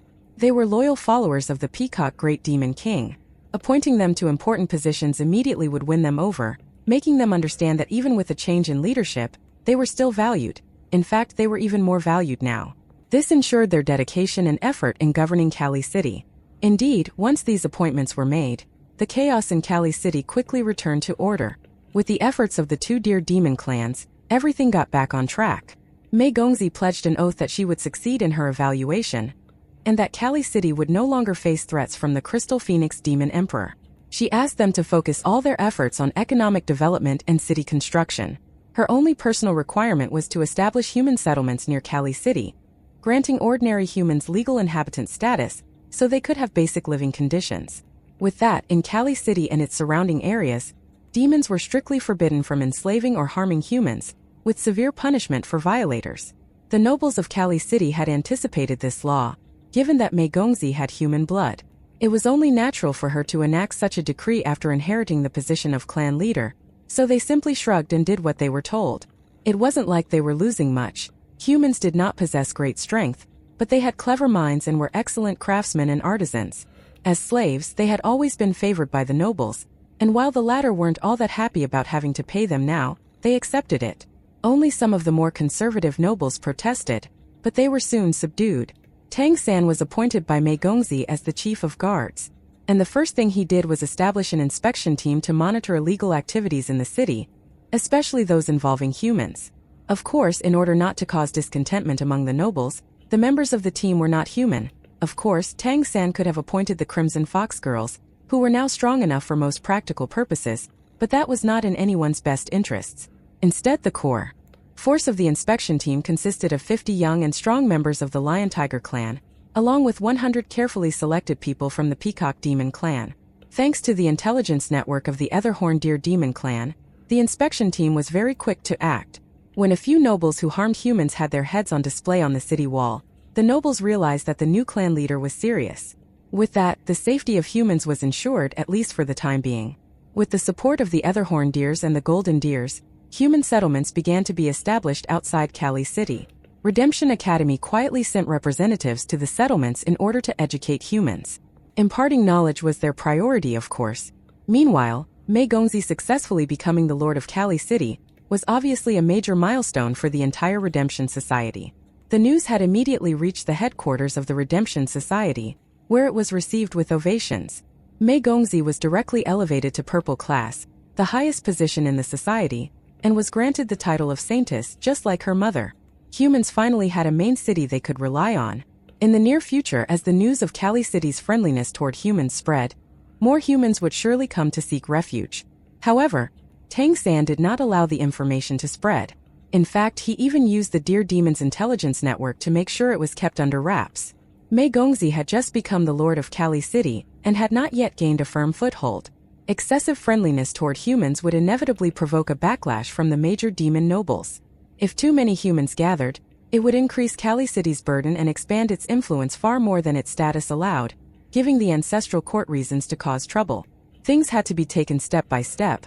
Proceeding slowly was the best approach. Stability was what Kali City needed the most now, and while things were stable, increasing the city's strength was the absolute priority. The elderly, women, and children of the Lion Tiger clan stayed in Golden Valley, as there was no safer place. However, the young and strong had all entered Kali City. This clan, once considered cursed, had become a hot and rising contender on the greater scene of the Empyrean Dominion ever since Big Cat achieved a good ranking in the elite competition and proved that the bloodline conflict was no longer an issue. After all, they now had first-tier bloodlines. Who would look down on a top-level clan like that? The Lion Tiger clan had about 300 young members, and Elder Sky Cat ordered all of them to follow Tang San's commands. Apart from the ones he appointed to the inspection team, Tang San sent the other young members of the Lion Tiger clan to the human settlements outside the city. He made them responsible for guarding those areas and ensuring humans could smoothly construct towns there. When choosing the location for the settlements, Tang San didn't have to think for long. He had already considered it carefully. He chose the east side of Kali City, closer to the endless blue sea. In front, Kali City would serve as a shield. Even if war broke out in the future, Kali City would protect the human settlements. First, they would establish small towns, then develop them into cities in the future. For now, Kali City couldn't allow a large influx of humans, as that would inevitably cause backlash, but building small settlements outside the city wouldn't be an issue. After all, the nobles didn't think humans could pose any significant threat. Redemption Academy moved to the new towns, and the Redemption Society sent more teachers. The society's leadership understood that this would be the true base of operations for the Redemption Society in the future. The protection of a main city was better than anything else, and they didn't have to worry about resources anymore. Completing these foundational tasks took about a month. Meanwhile, the transition between the old and new leadership in Kali City had also come to an end, and the city had more or less returned to normal. As for whether the great nobles were loyal to the new clan leader, only they knew. In any case, they could see that Kali City wasn't facing any trouble, and the Crystal Phoenix Demon Emperor didn't seem to be coming back either. Only the Ancestral Court's evaluation requirement remained a problem. Within the Peacock Demon clan, the elders were now on Mei Gongzi's side due to the Queen Consort's change in attitude. But while they did fulfill orders with all diligence, the rest of the time they simply watched from the sidelines, not involving themselves actively. The new clan leader had to prove herself first. Only by doing so would she get their full support. During this time, the Queen Consort herself remained secluded, keeping vigil for the Peacock Great Demon King. She only appeared occasionally and was in low spirits. The younger generation of the Peacock Demon clan mostly did not accept Mei Gongzi because of her human blood, which was still a major point of contention within the clan. But to their dismay, her strength was undeniable. All they could do was pay lip service to her when she was present, mumble behind her back, and go on with their lives. Mei Gongzi didn't do much about them. Tang San told her there wouldn't be internal chaos as long as the Queen Consort supported her, and that appeared to be the case indeed. It was more important to handle external matters and improve her power. The evaluation was the biggest challenge she would face next. Therefore, while delegating most of the affairs to the two Deer Demon clans, Mei Gongzi devoted more time to her own cultivation. After a month, she was close to digesting all the gains from the tribulation. The energy of the lightning left in her body had been mostly absorbed or dissipated, and her cultivation was now fully stable. She was still an early-stage Demon King, technically, but her actual power was comparable to that of a peak Demon King. This was the benefit brought by the powerful lightning tribulation. Moreover, both her bloodlines had undergone significant changes after the tribulation. Her peacock transformation and white tiger transformation now carried the power of the lightning tribulation, and her physique and spirit had both undergone a transformation. Godhood was the absolute watershed, the winnowing basket that separated the wheat from the chaff. Someone that had undergone the baptism of lightning was completely different from someone that had not. This was why Mei Gongzi's strength had changed so drastically. Not to mention her lightning tribulation was simply unprecedented. Tang San had always accompanied her in cultivation, gradually recovering his own strength. Although the lightning tribulation had caused him considerable injuries, it also brought many benefits. It wasn't his own tribulation, but the power of the lightning tribulation was so massive that nobody could possibly absorb it all. To help Mei Gongzi, he had also absorbed a lot of it, especially since the golden armor transformation seemed to really like the golden fiend lightning. He absorbed a large amount of that energy back then, and the benefits gradually became apparent as Tang San's body became even more resilient. In addition, the energy made the golden armor transformation even more domineering. Once the situation in Kali City had stabilized, Zhang Haoshuan returned from the ancestral court with Wu Bingji and the others. The new human town desperately needed manpower, and no one was more suitable for the role of mayor than Zhang Haoshuan, who already had many years of experience in that role. Therefore, Tang San remotely informed him through the Etherhorn Merchant Association to come back and manage the affairs here. Xiao Mei. Tang San knocked on the door and entered Mei Gongzi's residence. After taking over as clan leader, Mei Gongzi naturally moved into the clan leader's residence. It was in a large circular room at the highest point of the ancestral castle. In addition to a bedroom and a cultivation room, there was also a large living room and a study. Mei Gongzi usually handled various affairs here. When Tang San first came to this cultivation room, he discovered that the Peacock Demon Clan had used some special means to channel the power of the underground energy veins of the Kali Mountains. The heaven and earth energy that could be drawn in this cultivation room even surpassed what he had seen in the ancestral court. This was one of the benefits brought by having a main city, and it was also why the Crystal Phoenix Demon Emperor wanted to seize the city. With the main city providing everything needed for cultivation, it was difficult not to become powerful. The former Peacock Great Demon King being unable to become an emperor was due to his poor innate talent, and not for any lack of resources.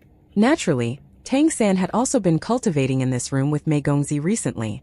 Seeing him enter, Mei Gongzi smiled and said, "You're just in time. A new batch of Heavenly Fire Essence Iron has arrived. Here, take it." As she spoke, she handed Tang San a storage ring. Back when the Peacock Great Demon King was still alive, he had already started having caravans collect the so-called lava iron, which was actually Heavenly Fire Essence Iron, from across the Empyrean Dominion. After the Peacock Great Demon King passed away, Mei Gongzi put even more effort into this, having the Etherhorn Deers and Golden Deers purchase it at all costs. The quantity of lava iron was greater than expected, and they had managed to acquire it for less money than they had predicted. Over the past month, 5 batches had been collected, resulting in Tang San's stock of Rainbow Skyfire liquid being more than 3 times what it was initially. Naturally, the speed at which the spacetime beacon was refined had also increased significantly. Tang San accepted the storage ring without hesitation and said, "I'm here to bid you farewell.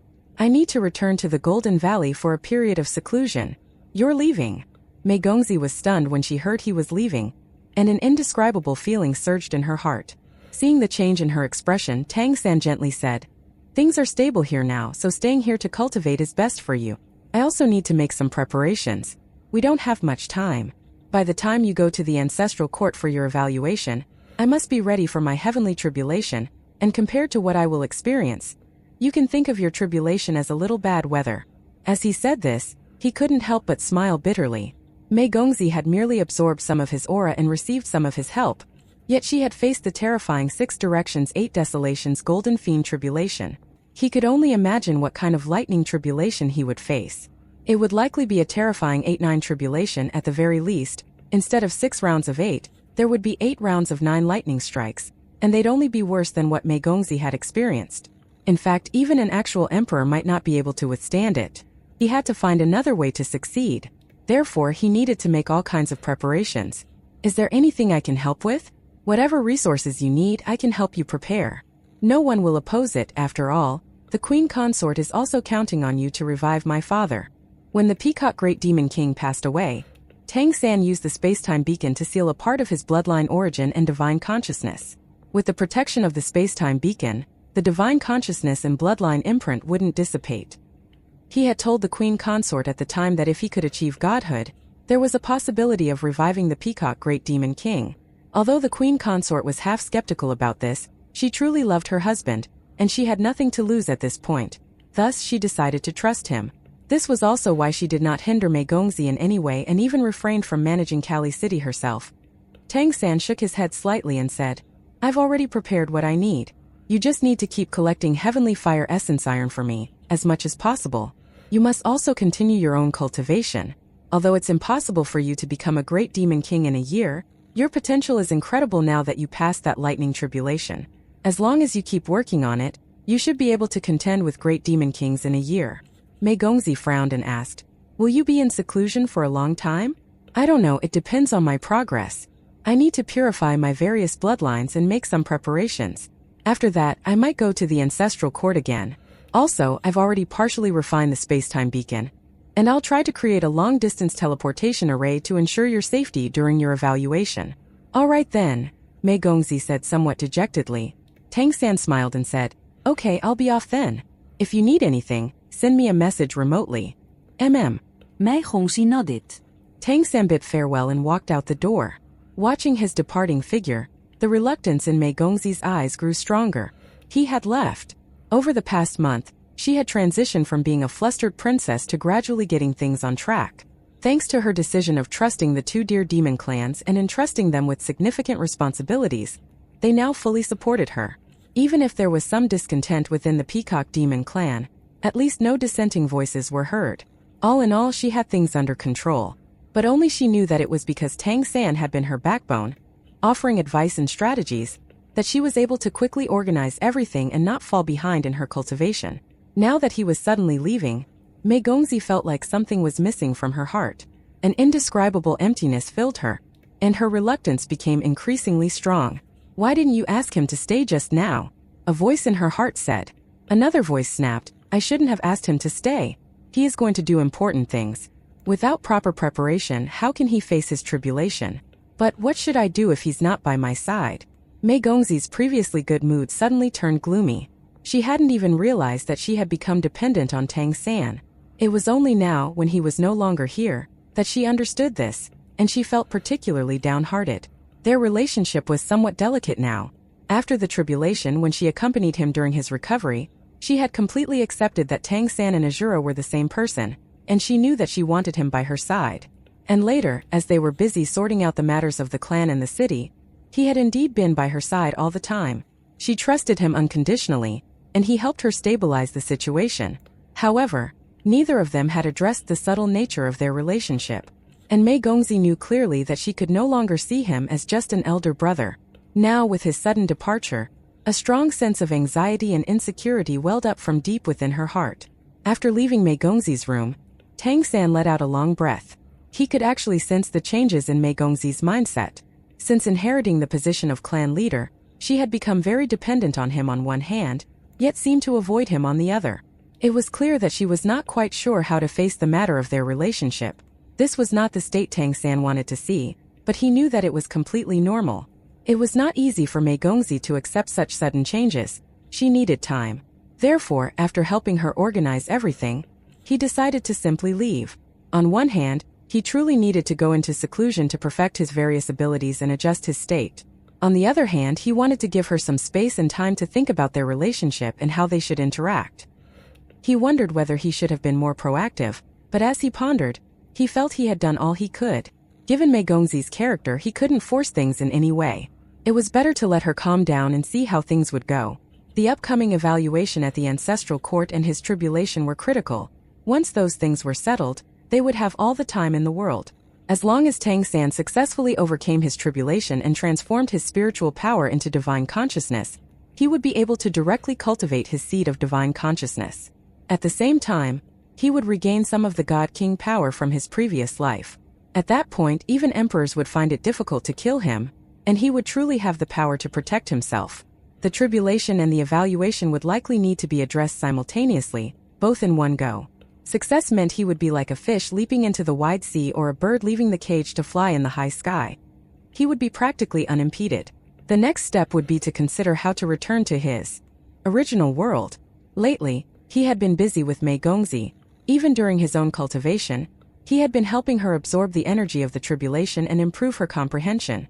But Tang San himself also needed time to sort out his abilities properly, and now was the moment. Leaving the ancestral castle of the Peacock Demon clan, Tang San used the peacock transformation to teleport. After several shifts, he returned to Golden Valley. After merging with that golden tree spirit essence, the new golden tree in the valley was thriving. In terms of pure life energy, this place was unquestionably among the best in the entire demon continent. The Crimson Fox girls had made rapid progress since using the foxtail relics. Red One was now on the verge of reaching the 9th order. Their bloodlines were being continuously purified and enhanced thanks to the daily nourishment of the life energy. If they continued to cultivate this way, reaching the peak of the 9th order would be no problem. The practice of the god-slaying crossbow had not been neglected either. They had been diligently training and could now use it proficiently. Sensing Tang San's presence, Red One immediately ran out. "Master, welcome back." Tang San nodded to her and said, "I need to go into seclusion for a while. I will be meditating right here under the golden tree. Just make sure no one approaches me." "Understood." Red One quickly agreed, though she didn't know why. She sensed that Tang San was somewhat exhausted. After giving her instructions, Tang San sat down under the golden tree, leaning against its trunk, which was now so thick that it required 6 or 7 people to encircle it. Feeling the warm energy of life nourishing his body, Tang San entered a meditative state. He was indeed exhausted. Helping Mei Gongzi through her tribulation had harmed him to the very core. Although he had recovered thanks to the powerful golden armor transformation, he was far from his best state. He had been constantly busy with matters concerning Mei Gongzi, and while his body was mostly fine, he was mentally fatigued. Within a few moments he had sunk into a deep state of meditation, quickly reaching a state of forgetting both himself and the outside world. When Tang San awakened from his meditation, it was already dark, with only the golden tree emitting a faint golden halo, providing some light to the valley. This deep meditation had allowed him to completely relax. Tang San felt refreshed, with all his fatigue gone, leaving an indescribable sense of comfort and ease. The various bloodline imprints within his dantian were all calmly floating in their places. The golden armor transformation still shone like a small sun, radiating dazzling brilliance. Its aura alone seemed to overshadow the other bloodline imprints. Moreover, under its influence, the other bloodline imprints were subtly evolving. Following the golden armor transformation were the discerning eye of heaven, peacock transformation, lion tiger transformation, dragon rock transformation, chrono croc transformation, crystal transformation, and blue silver emperor. The blue silver emperor was wrapped in the yin-yang energy vortex, as usual, but recently, it had been showing signs of merging with it. Under the stimulation of the golden armor transformation, the imprint was becoming more and more cohesive. Of the 9 bloodline imprint positions, 8 were already filled, and except for the blue silver emperor, the others had reached the 9th order. The discerning eye of heaven had just reached the 9th order, while the others were already at the peak of the 9th order. After advancing, the discerning eye of heaven seemed to have encountered some kind of limitation, and it did not seem to want to move any further. Even the integration of the polar luck domain with it couldn't enhance it further. Crystalline's imprint was rather special. She seemed to be in a constant state of slumber, yet she still absorbed Tang San's internal energy. Tang San had been observing this process, and had concluded that it did not pose a problem to his cultivation. Crystalline seemed to only absorb the surplus of energy. Her imprint was only drawing in the energy that the other imprints could not absorb, and when Tang San's energy was running low, she stopped absorbing it. He had also tried to awaken Crystalline, but with no success.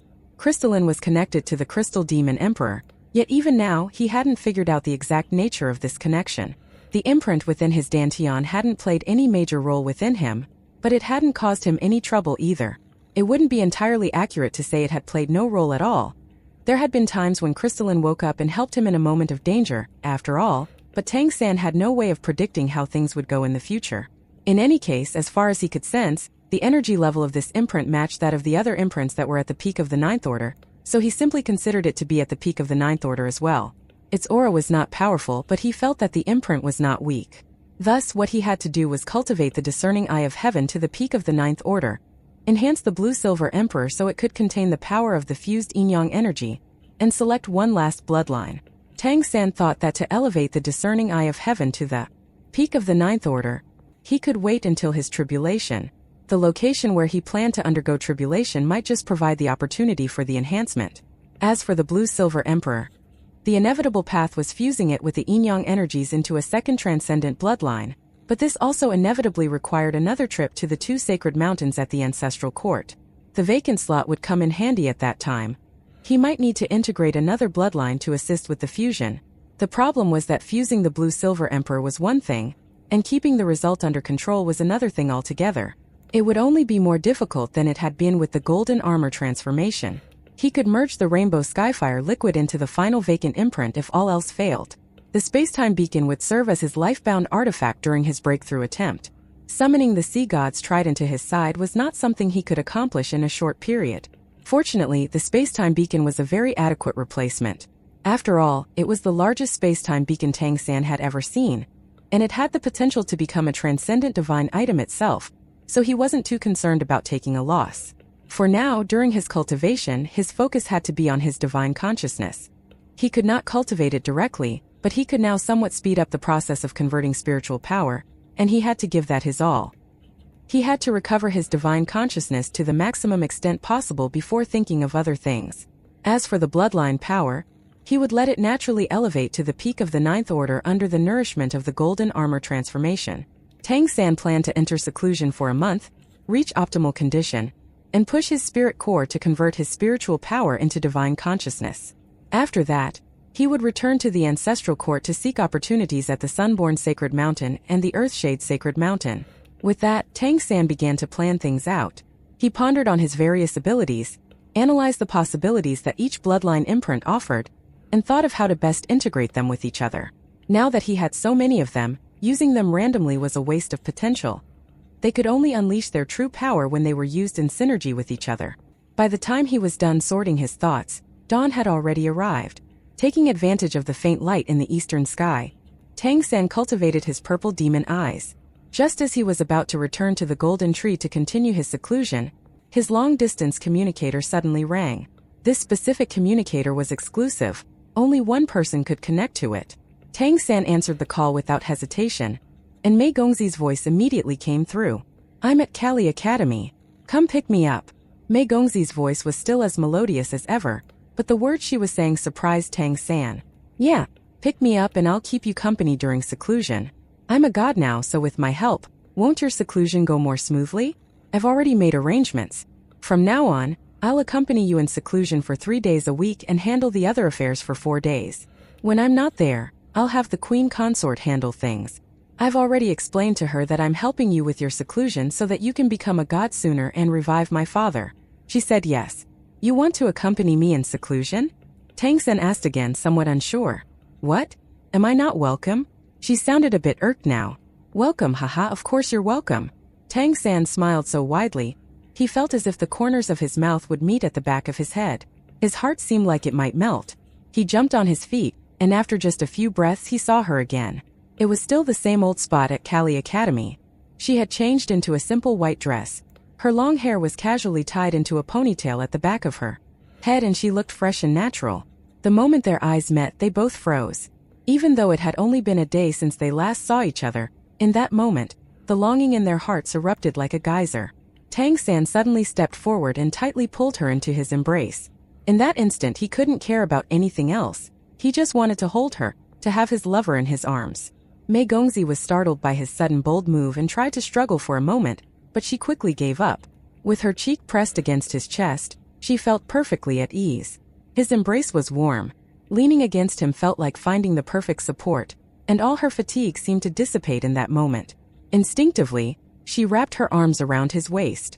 The two of them held each other tightly like that. "You know, I missed you so much," Tang San said softly, inhaling the faint fragrance of her hair. "If you like being with me, why did you run off?" Mei Gongzi replied, slightly annoyed. "I didn't run off, I just wanted to protect you better." "Then don't leave me. You need to be with me all the time to protect me. Got it?" Yes, big sister Mei. I am at your command. Good, that's more like it.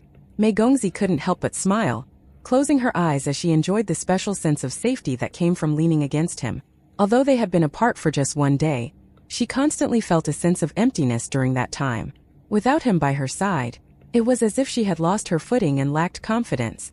Everything she did felt awkward and uncomfortable. It was only then that she realized she had grown accustomed to having him by her side. Perhaps it started during the competition, and continued through this time they spent together.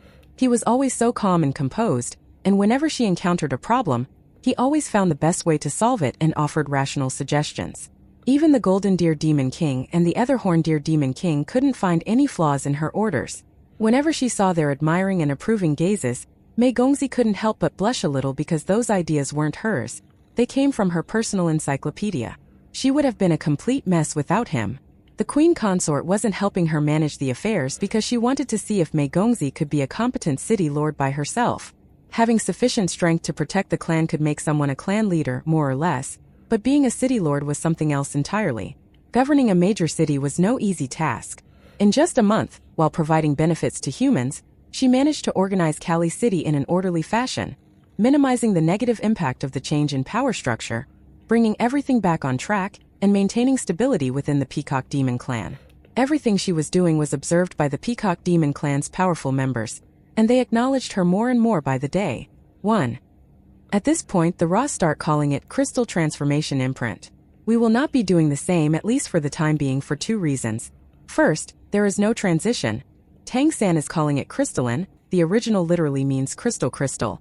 So that was a fairly easy decision for a little girl's name, and then he is suddenly calling it Crystal Transformation Imprint. They are both used concurrently, but with no particular pattern, and we're not sure why the sudden change. Second, the imprint has nothing in common with the other imprints and is in fact a separate sentient entity, so it doesn't quite make sense to us to call that something transformation. This is subject to change in the future based on what the S have in reserve for us. She had immense talent and great strength, and now she was proving that all her abilities were at that level. Obviously, no one was going to believe that. This was clearly not just her own ability. There was an expert guiding her from behind. Even so, being able to attract such a supporter also spoke volumes about her capabilities. But although everything was now mostly sorted out, and there were no major issues, when Tang San truly left for seclusion, Mei Gongzi still felt an indescribable discomfort. Only when he was by her side did she feel at her best, secure in her heart and grounded in her steps. So, after a night of contemplation, she had decided that she had to go find him. She really couldn't bear not seeing him for a long time. It turned out that before she even knew it, he already had an unshakable place in her heart. This feeling was wonderful. Having someone to care about was definitely a blessing. Was it a destined connection from a previous life? Whether that was the case or not, she didn't care. And since things were heading in that direction anyway, she saw no reason to fight it. It was best to just enjoy it. With that in mind, she took the initiative to find the queen consort and expressed her hope that she could step in to help govern Kali City. She herself needed to enter seclusion to cultivate in preparation for her upcoming report to the ancestral court. For Kali City, Mei Gongzi's report was a very important matter. If she succeeded in her report, it would ensure that the Peacock Demon Clan could continue ruling Kali City. Otherwise, if the ancestral court reclaimed the position of city lord, it would cause major problems for Kali City. Who could the Peacock Demon Clan choose to replace her as city lord? And would they even be allowed to choose someone else? Without an emperor, they would have no standing in the ancestral court. Therefore, the queen consort agreed and was quite satisfied with this daughter, who shared her bloodline. In just over a month, Mei Gongzi had stabilized the situation in Kali City without becoming blindly optimistic due to gaining power. She knew what was fundamental and most important, which was the basis of being a wise ruler. They thus agreed that Mei Gongzi would work on Kali City's affairs for 4 days each week and spend 3 days in seclusion for cultivation. If there weren't many things to do in the office, she could stay in seclusion longer. After taking care of everything, Mei Gongzi couldn't wait any longer, and immediately sent a message to Tang San. The phrase "a day apart feels like 3 autumns" couldn't have described their current state any better. The brief separation had completely opened the emotional barriers between them, especially for Mei Gongzi. As he embraced her soft body, Tang San's eyes were filled with happiness, and the conviction in his heart was rapidly growing stronger. With her by his side, he had the confidence to overcome any challenge or obstacle. There was still nearly a year before he had to report to the ancestral court. What could be more wonderful than being able to spend this time with her? Let's go, I'll show you my place, Tang San whispered softly in her ear. The next moment, a silver light flickered, and the teleportation aura underfoot lit up, taking Mei Gongzi with him as they teleported away. After 2 teleportations, they arrived within the range of Golden Valley. Tang San had a teleportation array connected to Golden Valley, and that allowed them to teleport directly inside without passing through the illusion array. A dense aura of life instantly enveloped Mei Gongzi, filling her with warmth. An indescribable sense of comfort spread through her limbs and bones, causing her to widen her eyes in amazement. She didn't really know much about Golden Valley. She had only heard Tang San mention it once before. It was only now, seeing it for herself, that she realized what a true paradise this place was. The sunlight turned into golden beams, penetrating the thick layers of mist to illuminate the enormous tree that shimmered with a faint golden halo. The dense aura of life emanated from it, permeating every corner of the valley. The vegetation in the valley was clearly more lush than that outside, and the rich aura of life was intoxicating. The fragrance of flowers, fruits, and the fresh scent of plants blended into a vibrant aroma that lingered in the air. This place is so beautiful, Mei Gongzi exclaimed sincerely. Tang San pointed to the golden tree and said, "That's where I cultivate. I nurtured this golden tree, and I merged it with a spirit essence I bought at an auction. Now that it's sentient, it grows far faster. Right now, it's more or less equivalent to a 9th-order demonic beast, and once I become a god, I'll find a way to help it break through as well. By then, the life aura it can generate will be even greater, which will benefit the entire mountain range. The Kali Mountains are the backyard of Kali City, after all. In the future, once the golden tree is strong enough, I plan to open a path from Kali City that extends directly to this area. I'll use this valley as the center to build a large city for humans. By then, I should also have the ability to teach humans some cultivation techniques, so we won't have to rely on bloodline power from demons and nymphs. We'll slowly gain the power to protect ourselves.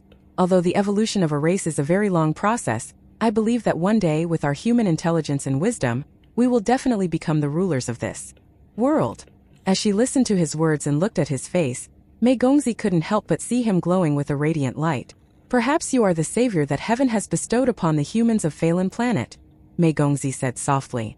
Although she was now a saintess of the Redemption Society, she knew very well that neither she nor the other high-ranking members of the Redemption Society had any true plans for the future. All of their plans were based on the current situation. They were simply thinking of having humans intermarry with some demon and nymph clans in order to acquire more powerful bloodlines. Unfortunately, that path was entirely dependent on said demon and nymph clans. Whether they were willing to actually intermarry with humans rather than violate them and cast them aside or simply kill them was completely up to them. Moreover, how powerful could these bloodlines be? Apart from extremely rare cases like Mei Gongzi's, humans had a diluted bloodline by default. They could never truly match the power of the actual demons and nymphs. But what Tang San spoke of was something else entirely. He had mapped out a future for humanity, and although it sounded grand, Mei Gongzi knew him and now believed in his former identity as a god king, so she believed that this was achievable. And if that was the case, humanity would finally have a real chance to rise. "No, it's not me. The true savior of this world is you. Without you, I wouldn't have come here at all. It was you who guided me here, so it's you who saved this world," Tang San said with a smile. Mei Gongzi rolled her eyes at him and replied with mock annoyance. "Since when did you become so good at sweet talking? I've always been able to, but only for you. I just didn't dare to do it before, because I was afraid you'd beat me up."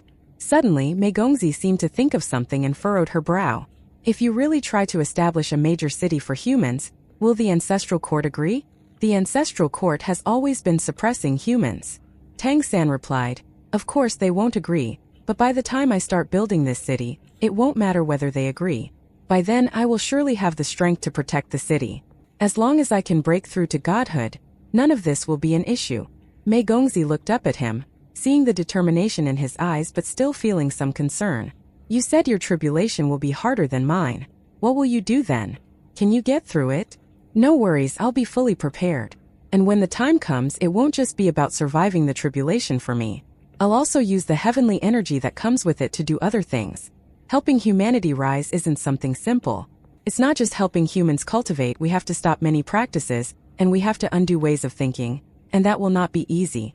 So the time ahead is crucial. I must build up my cultivation and prepare everything thoroughly." Mei Gongzi nodded and said, "If you need anything from Kali City or any resources, Just let me know, and I'll help you prepare. Tang San laughed. The feeling of being spoiled is so nice. Who's spoiling you? Mei Gongzi punched him lightly. What are we doing now? Well, we can both cultivate here. Although the spiritual energy of heaven and earth in this golden valley isn't as abundant as in your castle, the life aura is very rich. It would be best if you cultivated there for a day, and then here for a day, absorbing spiritual energy to enhance your cultivation and then life energy to solidify it. This way, your cultivation will be very stable and won't affect your potential. I can't guarantee that you'll reach the Great Demon King level until the big day, but Peak Demon King shouldn't be a problem. By the way, there's the matter of the celestial plume. I want to modify it a little. Won't it be hard to explain to the Peacock Demon clan? Don't worry about that. In the future, as long as you can become an emperor, one celestial plume is nothing. Besides, after I work on it a little, its power will be even greater. I am not planning to make it weaker. Just ensure that you don't suffer a backlash because of it. Okay. Mei Gongzi didn't ask further. With a flash of silver light, the radiant celestial plume appeared in her palm. The 3 eyes of the plume emitted a faint glow, and the aura it radiated was noticeably richer than before. Although Mei Gongzi hadn't fused it as her life-bound artifact during her tribulation, she had still been nourishing it. After all, the celestial plume had acknowledged her as its master, and it was the clan's foundational divine item, so it wouldn't do to neglect it. When I work on it, you need to be by my side because you are its master. I'll need your help. Are we doing that today? Norus. You should cultivate for a while longer, and I need to carefully think about how to go about the process. Don't be fooled by the fact that we have more than 10 months. Time is actually very tight, and there's a lot to be done. Mei Gongzi nodded. You handle the arrangements. I'll follow your lead. Tang San led Mei Gongzi to the golden tree, and at that moment, a melodious voice sounded. Master, you're here. 4 girls walked out and respectfully bowed to Tang San, their beautiful eyes curiously glancing at Mei Gongzi. Upon seeing them, Mei Gongzi was momentarily stunned and blurted out, Crimson Fox Clan? After speaking, her gaze immediately shifted to Tang San, and it changed in an instant. Killing intent. Tang San instantly sensed that Mei Gongzi was about to activate her white tiger transformation, so he quickly coughed and said, Quick, greet your mistress. The Crimson Fox girls immediately reacted, respectfully saying, Greetings, mistress. Mei Gongzi turned to look at them, smiling slightly as she said, I'm not your mistress, you can just call me Mei Gongzi. As she spoke, her fingers pinched a bit of flesh on someone's waist and twisted. Tang San endured the pain as he explained, They're not from the Crimson Fox clan, they're humans. Well, half human, half Crimson Fox. My teacher and I saw them at the grand auction in Cali City, where they were being sold as slaves. You can imagine what those filthy demon nobles were planning. My teacher pitied them and had me buy them. It wasn't convenient to bring them to Redemption Academy, so I kept them here to guard Golden Valley and cultivate. Auction. Mei Gongzi frowned. Right? They do that, don't they? That's despicable. Tang San smiled and said, It won't happen anymore. With you in charge, all of this can be changed. Yes. Mei Gongzi looked at the Crimson Fox girls, her beautiful eyes showing more compassion. I'm sorry. I know you've suffered. Red One replied, We haven't suffered. We're fortunate that the master took us in and taught us how to cultivate. We've been living well here. Mei Gongzi said, But it's too lonely here. You're all at such a prime age. Staying cooped up in this valley isn't good for your future. How about this? I'll take you out to experience the outside world later. Red One was taken aback, her eyes reddening as she turned to Tang San. Master I. Tang San quickly said, Your mistress has just inherited the position of City Lord of Cali City. She's now the most powerful person in the city, and she's doing this for your own good. She's right, you can't stay here forever. Even if she didn't suggest it, I plan to take you out. After so much hard cultivation, you need to go out and gain experience. Just cultivating is useless if you don't have any experience using that cultivation. Besides, you need to have your own lives. Master, will we still be able to stay with you? Red Six asked. Tang San smiled and said, Of course you can. I'll be with your mistress, and you'll definitely continue to stay with us. The Crimson Fox girls finally breathed a sigh of relief. They had been raised as slaves from a young age, and they were deeply fearful of others. Tang San had given them a new life. Without him, they truly wouldn't know what to do. Mei Gongzi said, Don't worry, you can take turns coming with me to get used to the outside world. Tang San nodded in agreement and said, All right, you don't need to stand guard here. Your mistress and I are going to enter seclusion and cultivate for a while. Yes. The Crimson Fox girls retreated. All right, spill it. What's really going on? Mei Gongzi asked, looking at Tang San with her hands on her hips, appearing quite fierce. Tang San chuckled wryly. I told you what's going on. Don't be jealous. In all 3 of my lives, I've never loved anyone but you. Mei Gongzi was stunned. 3 lives? Yes, including my rebirth here, I've lived 3 lives. But my first life was quite simple. And very short. If you want, I can tell you about it, but there's really not that much to tell. Alright. So, we met in your second life? Mei Gongzi asked. Tang San nodded. Yes, that was my most important life because I had you. Then when will you tell me the story of our past life? I can't tell you much right now. If I talk too much, it might affect your divine consciousness. You've just started developing it, and within it there are some traces of your past life. I actually did not expect this, but it seems that when you become an emperor, you might be able to recover some of your past memories. If I talk about it now, it might trigger an early recovery, which could lead to a disruption in your divine consciousness and cause big problems. Mei Gongzi frowned and said, Is it really that complicated? I thought you'd tell me so that I could. Tang San laughed carefreely. So that you could what? Fall in love with me? I'm confident that I can make that happen in this life, just like in the last. Mei Gongzi turned her head away. No, you're dreaming. Tang San laughed again. Alright, I'll tell you the story of my first life. That shouldn't have much of an impact on you. Okay. Mei Gongzi followed him to sit beneath the golden tree. Surrounded by the rich aura of life, Tang San began to tell his story. My first life was quite ordinary, except for the unusual ending.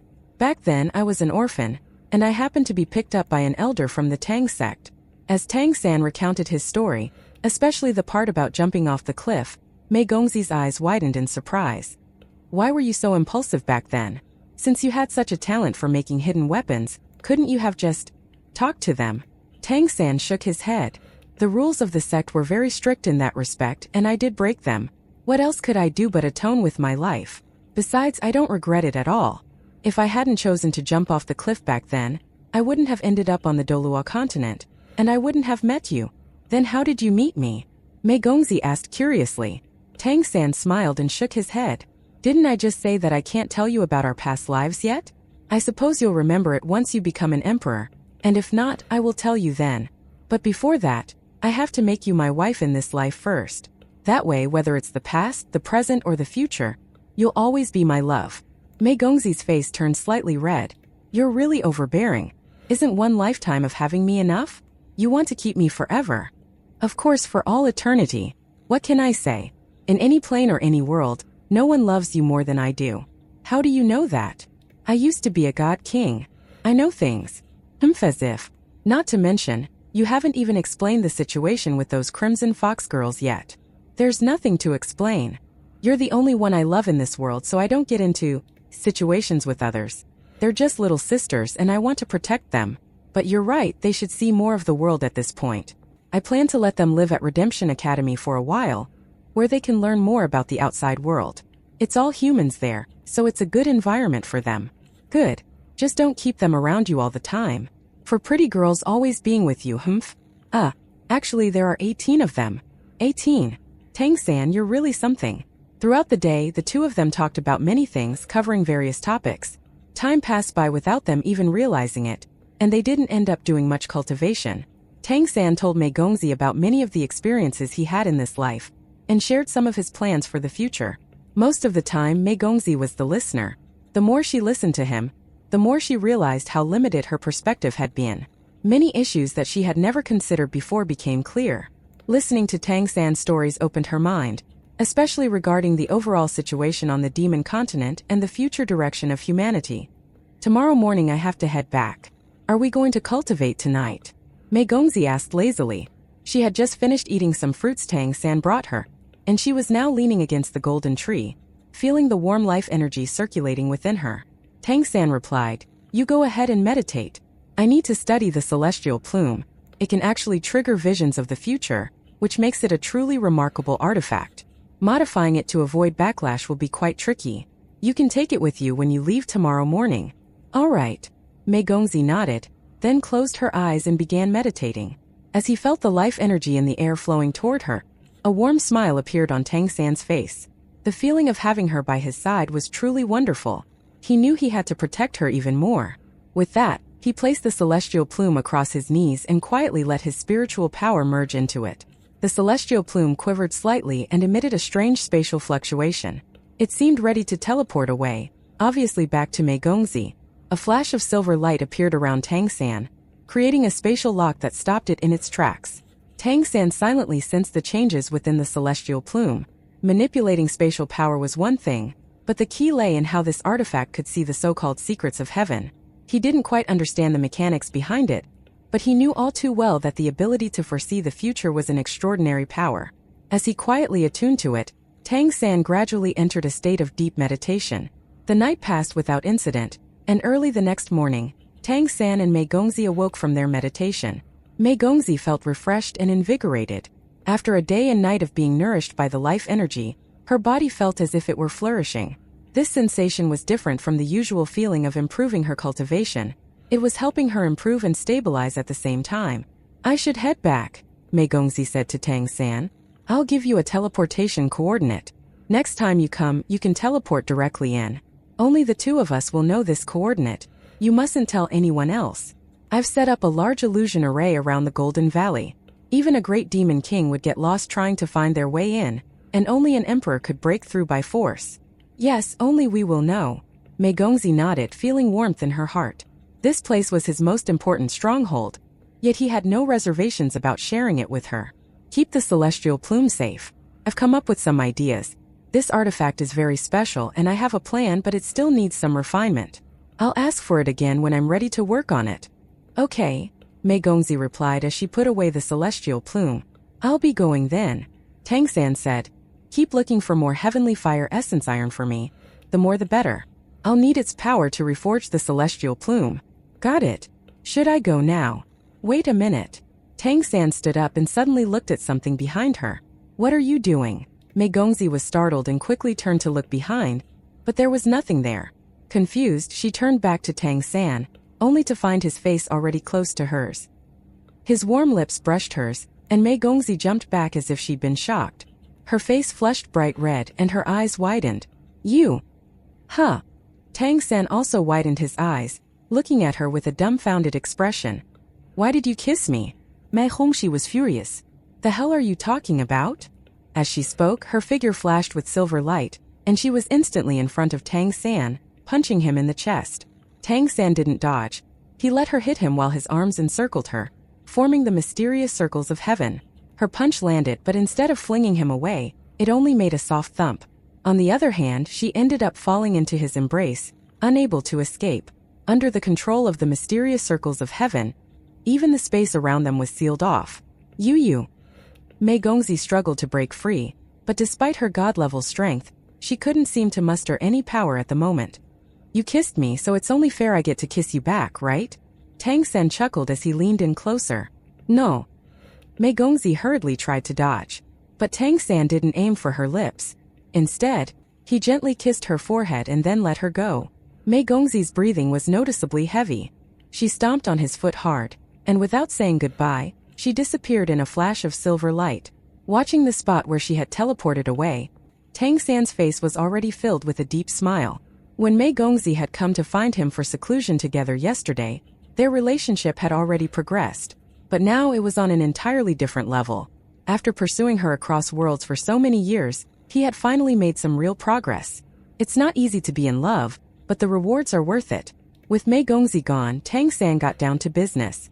He took out a book from his storage ring, a dark gold book that looked rather ancient and obscure. It was one of the artifacts he and Meigongzi had chosen during the Ancestral Court Elite Tournament, the Tome of Duplicates. This book was quite an impressive artifact, as it could record bloodline abilities and allow the user to activate them later. Its power was somewhat similar to the Crystal Demon Emperor's.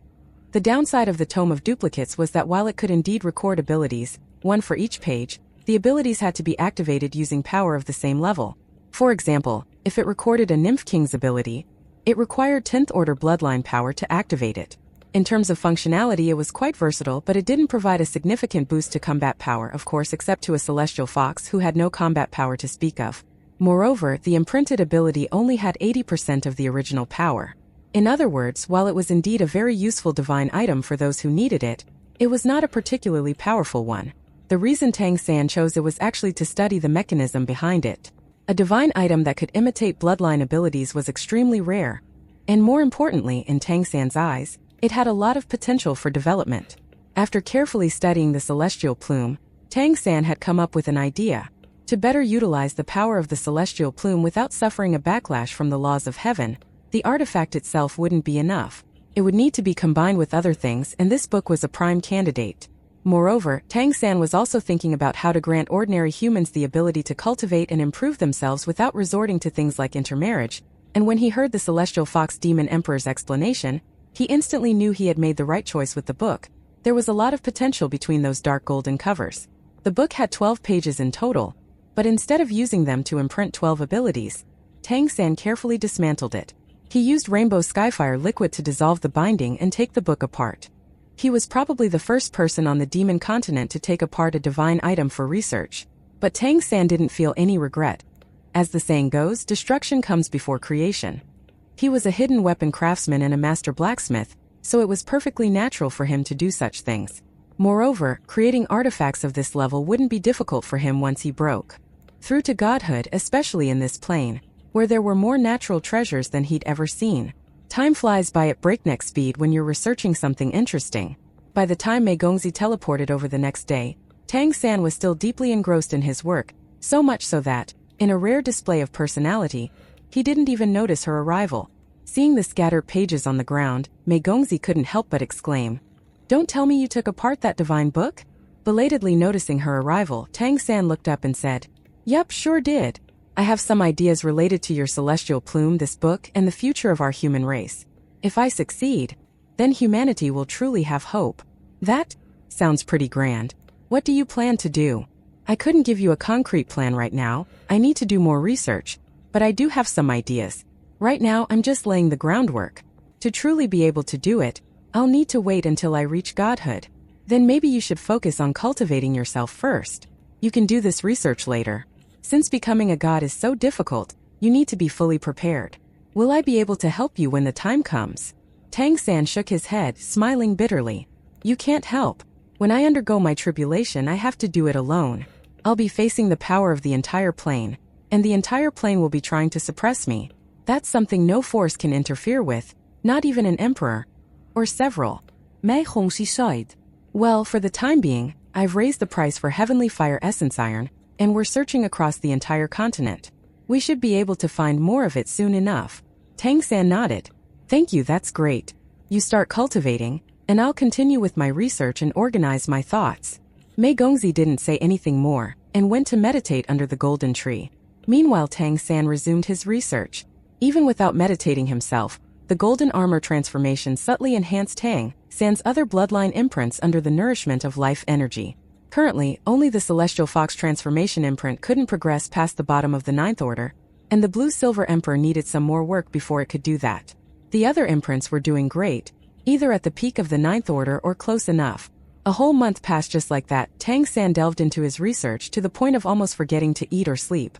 Mei Gongzi often sensed intense fluctuations in his spiritual power, and the energy he manipulated was strange and varied. She frequently saw him experimenting with different materials to construct particularly complex arrays. In that month, Tang San acquired 3 more batches of Heavenly Fire Essence Iron. It made sense, of course. The largest merchant caravan of the Empyrean Dominion was incredibly effective at procuring items. His total amount of Rainbow Skyfire liquid was now more than 10 times what it had been initially, and the speed at which he was refining the spacetime beacon continued to increase. Tang San smiled as he saw Mei Gongzi arrive once again. "Welcome back." Looking at his disheveled blue hair, Mei Gongzi said, "Let me comb your hair for you. You should take a break. You can't keep working yourself to the bone." Tang San smiled warmly. "No worries. I pretty much figured out my approach. Starting today, I won't be doing any more research. Next, I'm going to start building the long-distance teleportation array. The spacetime beacon is now capable of meeting our needs. When you head back today, help me gather a batch of items. I've prepared a list for you." As he spoke, he handed Mei Gongzi a list that detailed over 100 different metals, gemstones, and other materials. Mei Gongzi glanced at the list briefly before putting it away. "I'll get these for you as soon as possible. How far can the long-distance teleportation array send us?" Tang San's lips curled into a slight smile. In theory, if we have enough energy, we could teleport directly from here to the ancestral court. But that's just in theory. With our current cultivation, the energy cost would be too high. I'm planning for 2 intermediate stops. 2 stops to the ancestral court? That's incredibly fast. Mei Gongxi exclaimed in surprise. Tang San nodded. We can take turns powering it.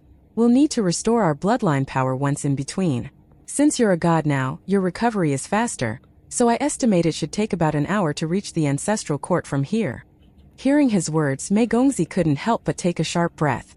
As the new city lord of Kali City, she had encountered and learned much over the past 2 months, so she understood the significance of such a teleportation capability.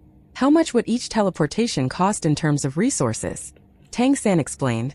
That depends on the volume and mass of what's being teleported. For example, teleporting just the 2 of us would consume resources equivalent to about 500 Naturi coins. It wouldn't make much sense to use that for business purposes, if that's what you're asking. If we were to teleport directly to the ancestral court in one go, it could cost up to 2,000 Naturi coins worth of resources. Mei Gongxi's eyes sparkled. While the cost was undeniably high, what did it matter compared to the ability to teleport over such vast distances and reach the ancestral court instantly? This was a capability that only they possessed and nobody else. The value of certain time-sensitive matters simply couldn't be measured in money. Tang San smiled as he watched her excitement. If I become a god in the future and set up the teleportation arrays in advance, we could teleport almost without consuming any resources, thanks to the space-time beacon. Now that will be real teleportation. Even large-scale teleportation won't be a problem. Mei Gongxi took a deep breath. But don't rush it. You must be fully prepared before attempting your tribulation. She had heard him talk many times about how crucial his tribulation was, about what becoming a god could bring. But the more she heard, the more she understood how dangerous his tribulation would be.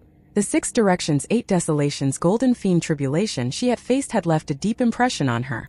If his tribulation was even stronger than that, it had to be unimaginably terrifying. Don't worry, I'll be extremely careful, especially for your sake. By the way, get ready and make arrangements with the Queen Consort. Once the teleportation array tests are successful, I want to take you to the ancestral court. There are some things we need to prepare in advance. To the ancestral court? What for? Tang San explained. To make preparations for your upcoming report. To succeed in the evaluation, you'll need the approval of at least half of the demon emperors. There are 9 demon emperors in the ancestral court. Leaving aside those who are undecided, we need at least 3 demon emperors to firmly support you for a chance at success. This isn't even about your abilities, more like their attitude toward you and the benefits you can bring them. Which demon emperors are you planning to win over? The Sword Saint Demon Emperor? The White Tiger Demon Emperor? Tang San nodded. Yes, we definitely need their support, and we'll visit them first. I'm still thinking about the others. What about the Celestial Fox Demon Emperor? Tang San shook his head immediately. The Celestial Fox Demon Emperor is not an option. Mei Gongxi was taken aback. The Celestial Fox Clan and the Peacock Demon Clan have had a decent relationship. They've even been somewhat supportive of us before. And there's that old saying about the Celestial Fox controlling destiny and the Peacock peering into the secrets of heaven. We should collaborate, no? Tang San glanced at her, hesitated, then said, Honestly, I don't want you to be exposed to too much of the darker side of this world, but now that you're the leader of your clan and the lord of a main city, there are things you need to understand. Do you think the Tenebrous Demon Emperor hunted us down after we left the ancestral court just because of what happened to Meng Didi? Mei Gongxi's eyes narrowed. That's not the reason? Then, wait, you don't mean? Tang San nodded slightly.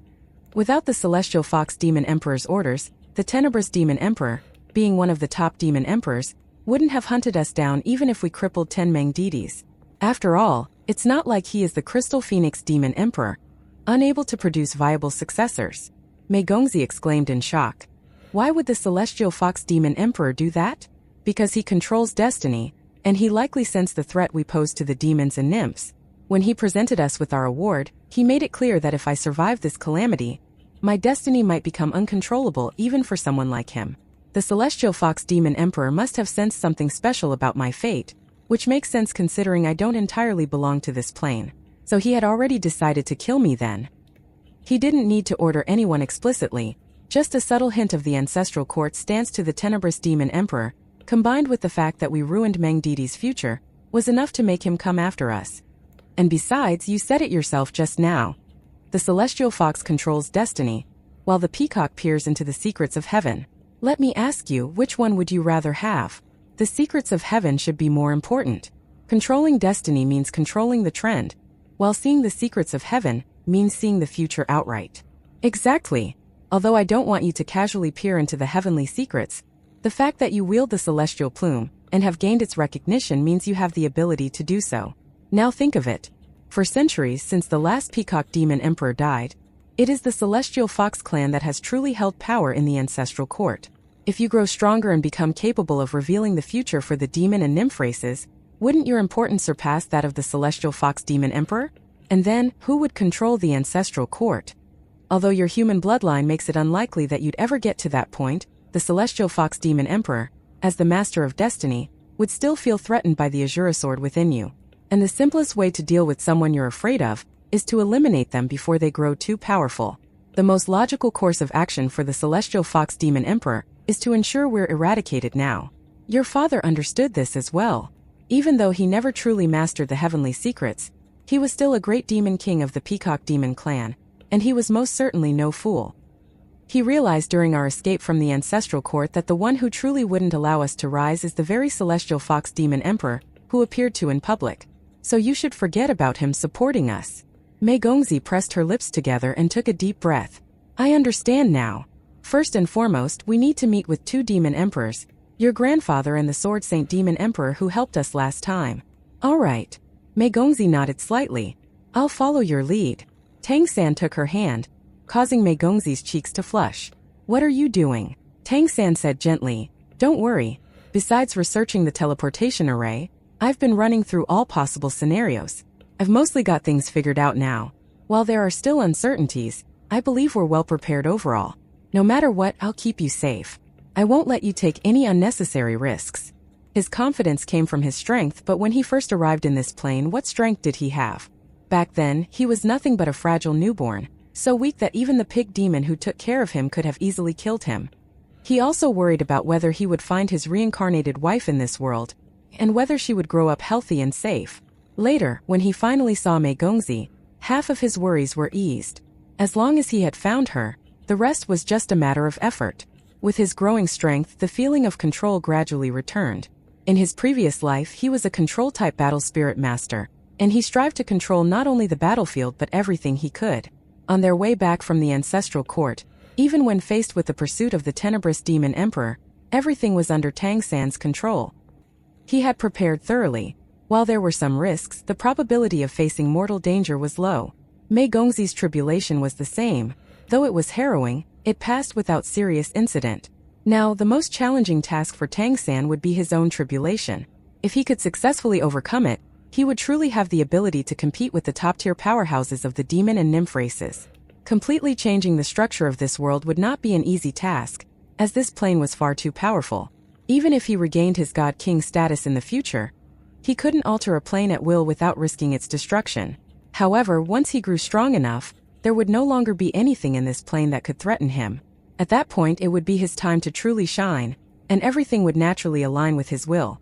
Mei Gongzi's inheritance of the position as City Lord of Kali City was just the beginning. Her foundation was still unstable. Tang San's next step was to help her solidify that foundation, ensuring they had enough time and space to grow stronger.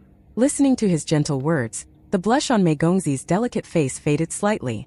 She lowered her head a little, resting it against his chest, and whispered, "Thank you. With you by my side, I'm not afraid of anything." Tang San pulled her into his arms, gently stroking her hair. "I should be the one saying that. As long as you're by my side, nothing is a problem. We will overcome every obstacle."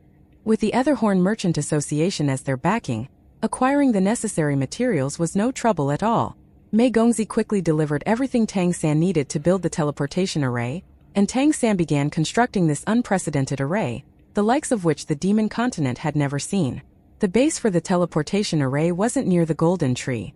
Although the golden tree continuously emitted a rich life aura, its fluctuations were not constant, and they could potentially impact the teleportation array's stability.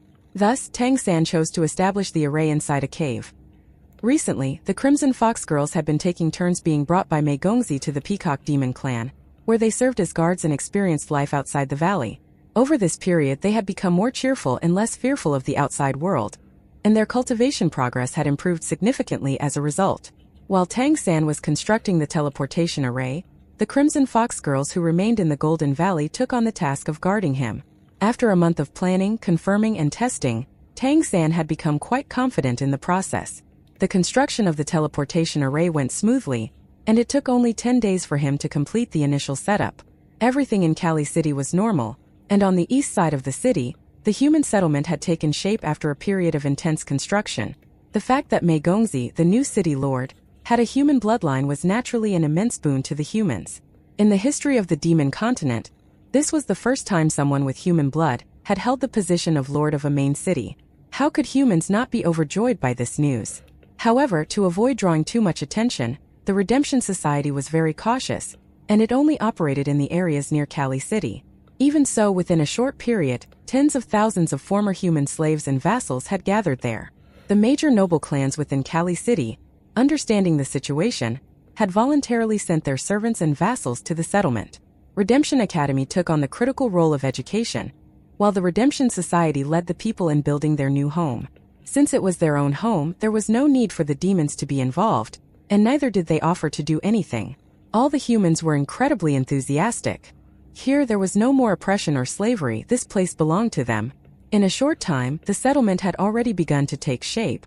The Redemption Society provided some funding, and the Etherhorn Merchant Association, under Mei Gongzi's discreet guidance, offered additional support. The settlement started to develop farmland and workshops, aiming to become self-sufficient soon and to initiate trade with Kali City. For humanity, this was an unprecedentedly precious opportunity, a fundamental possibility for the entire race to escape their suffering. Mei Gongzi devoted much of her energy to this project, with Zhang Haoshuan taking on a crucial management role. He was busy every day, overseeing the creation of a major human-only settlement, a project that came with countless challenges. The atmosphere was understandably hectic, but the joy on the workers' faces could not be disguised. The Golden Valley was especially beautiful at night. The soft golden glow emanating from the golden tree illuminated the valley, filling it with the aura of life. As the golden tree continued to grow, not only did its size increase, but the life energy it emitted also became increasingly rich.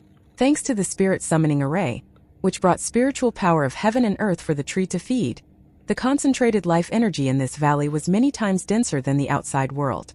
Living in this place, everyone was nourished daily. Even the Lion Tiger clan's elder Sky Cat now appeared much younger, with a renewed vigor in his blood and energy. Tang San sat under the golden tree meditating. Today he was dressed in a green outfit, and under the golden light surrounding him, his entire being was outlined with a golden aura. After several months, his hair had regrown, but he kept it at a medium length. His blue hair swayed gently with the flow of the life energy, and with each breath, the vigorous energy within him pulsed rhythmically. His cultivation level was difficult to measure using the common system of the continent. Although it was technically at the peak of the ninth order, both the amount of energy he had and his overall power far surpassed that. Moreover, he had multiple bloodlines at the peak of the ninth order. In particular, after absorbing the Golden Fiend lightning energy from Mei Gongzi's tribulation, his new transcendent bloodline had once more surpassed his expectations. Its power was so immense that even Tang San was astounded after testing it. His appearance had changed completely, and no one would recognize him as Azura even if he donned his mask and danced naked in front of the ancestral court. At that moment, a flash of silver light appeared, and someone suddenly stood not far from him. It was Mei Gongzi. Mei Gongzi had changed into a simple white dress. Though she wore no jewelry, her beauty required none to emphasize it. She looked pure and elegant, like an otherworldly goddess. She took a slow breath, feeling the life energy nourishing her body, and a soft smile appeared on her face. Not wanting to disturb Tang San's meditation, she stood quietly nearby, simply watching him. Tang San's features were handsome, with long eyelashes resting gently on his closed eyelids. He no longer appeared as robust as he did when he walked around as Azura. Now he had a tall, slender frame with broad shoulders and a narrow waist. His appearance was also noticeably more mature than his actual age. Mei Gongzi realized she'd completely forgotten how old he actually was in this life. Was he even 16? In any case, he was a few years younger than her. She vividly remembered the first time she saw him, when he still had the tender look of a child. In just a few short years he had grown so much, looking every bit the young man now. When they were together, nobody could tell the age difference. Moreover, with his experience from 2 lifetimes, She had unconsciously developed a strong reliance on him. Mei Gongzi couldn't help but sigh softly. Ever since meeting him, she had been changing in subtle ways. Her strength was vastly superior to before, and not only had she not dug out her potential, but now she had more of it. Moreover, her status had risen by leaps and bounds. Yet she no longer felt as independent as she once had. Whenever a problem arose, her first thought was to ask him for advice. She had grown lazy, unwilling to think independently, unwilling to face challenges alone. It was all because of him. But the feeling of having someone to rely on was truly wonderful. As long as he was there, her heart felt particularly at ease. It seemed that no challenge was too difficult when he was by her side. You said that my name used to be Xiao Wu. What was Xiao Wu like? What was she like when she was with you? Thinking about this, a faint smile appeared on Mei Gongzi's lips. What are you smiling about? Were you thinking about me? A teasing voice broke the silence. Mei Gongzi realized that Tang San had already opened his eyes and was gazing at her intently. Her cheeks instantly flushed red. Who would think about you? I was about to ask when we're leaving. Tang San had called her here today because they were about to set off for the ancestral court once again. Even Mei Gongzi hadn't expected that after leaving the ancestral court under such circumstances, she would return so soon. She felt both nervous and excited. Last time in the ancestral court, they had made waves and even reached the pinnacle, a feat they never could have imagined before going. It was because of this that they had drawn the attention of the emperors. This time things would be entirely different. Tang San said, "We'll set off right away." He sprang up from the ground, walked over to Mei Gongzi, and naturally took her hand, leading her toward the lake. With a flash of silver light, the two of them appeared in front of the cave on the opposite side of the lake. The Crimson Fox girls inside the cave had been waiting for them. When they saw the pair arrive, they all bowed in unison and said, "Master, Mistress, welcome." The first time she heard them call her mistress, Mei Gongzi had hurriedly corrected them, blushing furiously. But the Crimson Fox girls never changed the way they addressed her, and after hearing it so many times she had gotten used to it. Every time it happened, Tang San would smirk, his expression one of subtle pride, which made Mei Gongzi grit her teeth in frustration. However, today her attention wasn't on such matters. She was genuinely curious about what the ultra-long-distance teleportation array Tang San had been working on was like. Since most of her abilities centered around controlling space, nothing intrigued her more. Tang San's guidance regarding the mysteries of space was completely different from what the Peacock Great Demon King had taught her. It was not that the latter's teachings were useless, but Tang San offered her a different perspective on a higher level, involving laws and concepts of the whole cosmos. The two of them walked deeper into the cave, and due to the dim lighting, Mei Gongzi could only vaguely see dark golden patterns on the ground. "Once we start, you must follow my instructions to the letter. I'll guide you in controlling the array. Throughout the process you must keep your mind steady and avoid any intense mental fluctuations. Otherwise, you'll impact the teleportation." "Where are we teleporting to?" Tang San showed her a point on a map. "This will be the first target somewhere near Black Dragon City. I can't pinpoint the exact place, but this is more or less the general area. Once we get there, we'll set up a relay station which will allow for accurate teleportation in the future. After that, we'll teleport to the ancestral court." "All right." Mei Gongzi didn't ask further. She knew experiencing it firsthand would be more effective than asking questions. Tang San asked, "Are you ready?" "I'm about to start." "Ready." Mei Gongzi nodded, retracting her divine consciousness and bloodline aura, fully attuning herself to the surrounding spatial fluctuations. Tang San raised his right hand, and with a flash of light in his palm, a mass of rainbow-colored flame suddenly flared up, swirling into a vortex. The air instantly became scorching hot, but under Tang San's control, most of the heat was contained within the vortex. The rainbow skyfire liquid had the power to incinerate anything. Its temperature was nothing short of a burning star. Yet Tang San kept it under control. Within the vortex of rainbow skyfire liquid, a faint golden light began to appear. As soon as that light emerged, Mei Gongzi felt as though everything around her had become illusionary, and the surroundings started to distort. The dark golden patterns on the ground suddenly lit up. Only now could she truly see how intricate those dark golden patterns were. The light revealed a massive array over 30 meters in diameter, and with a structure so complex it gave Mei Gongzi a headache. It wasn't just the complexity of the array. The surrounding light was so distorted that even now, Mei Gongzi couldn't fully make out what anything around her was. She had a very peculiar sensation from the space energy around her. It seemed that the surrounding space was slowly being compressed. Massive space energy was converging here, and space was being folded into multiple layers that seemed to fuse with each other in a very peculiar way.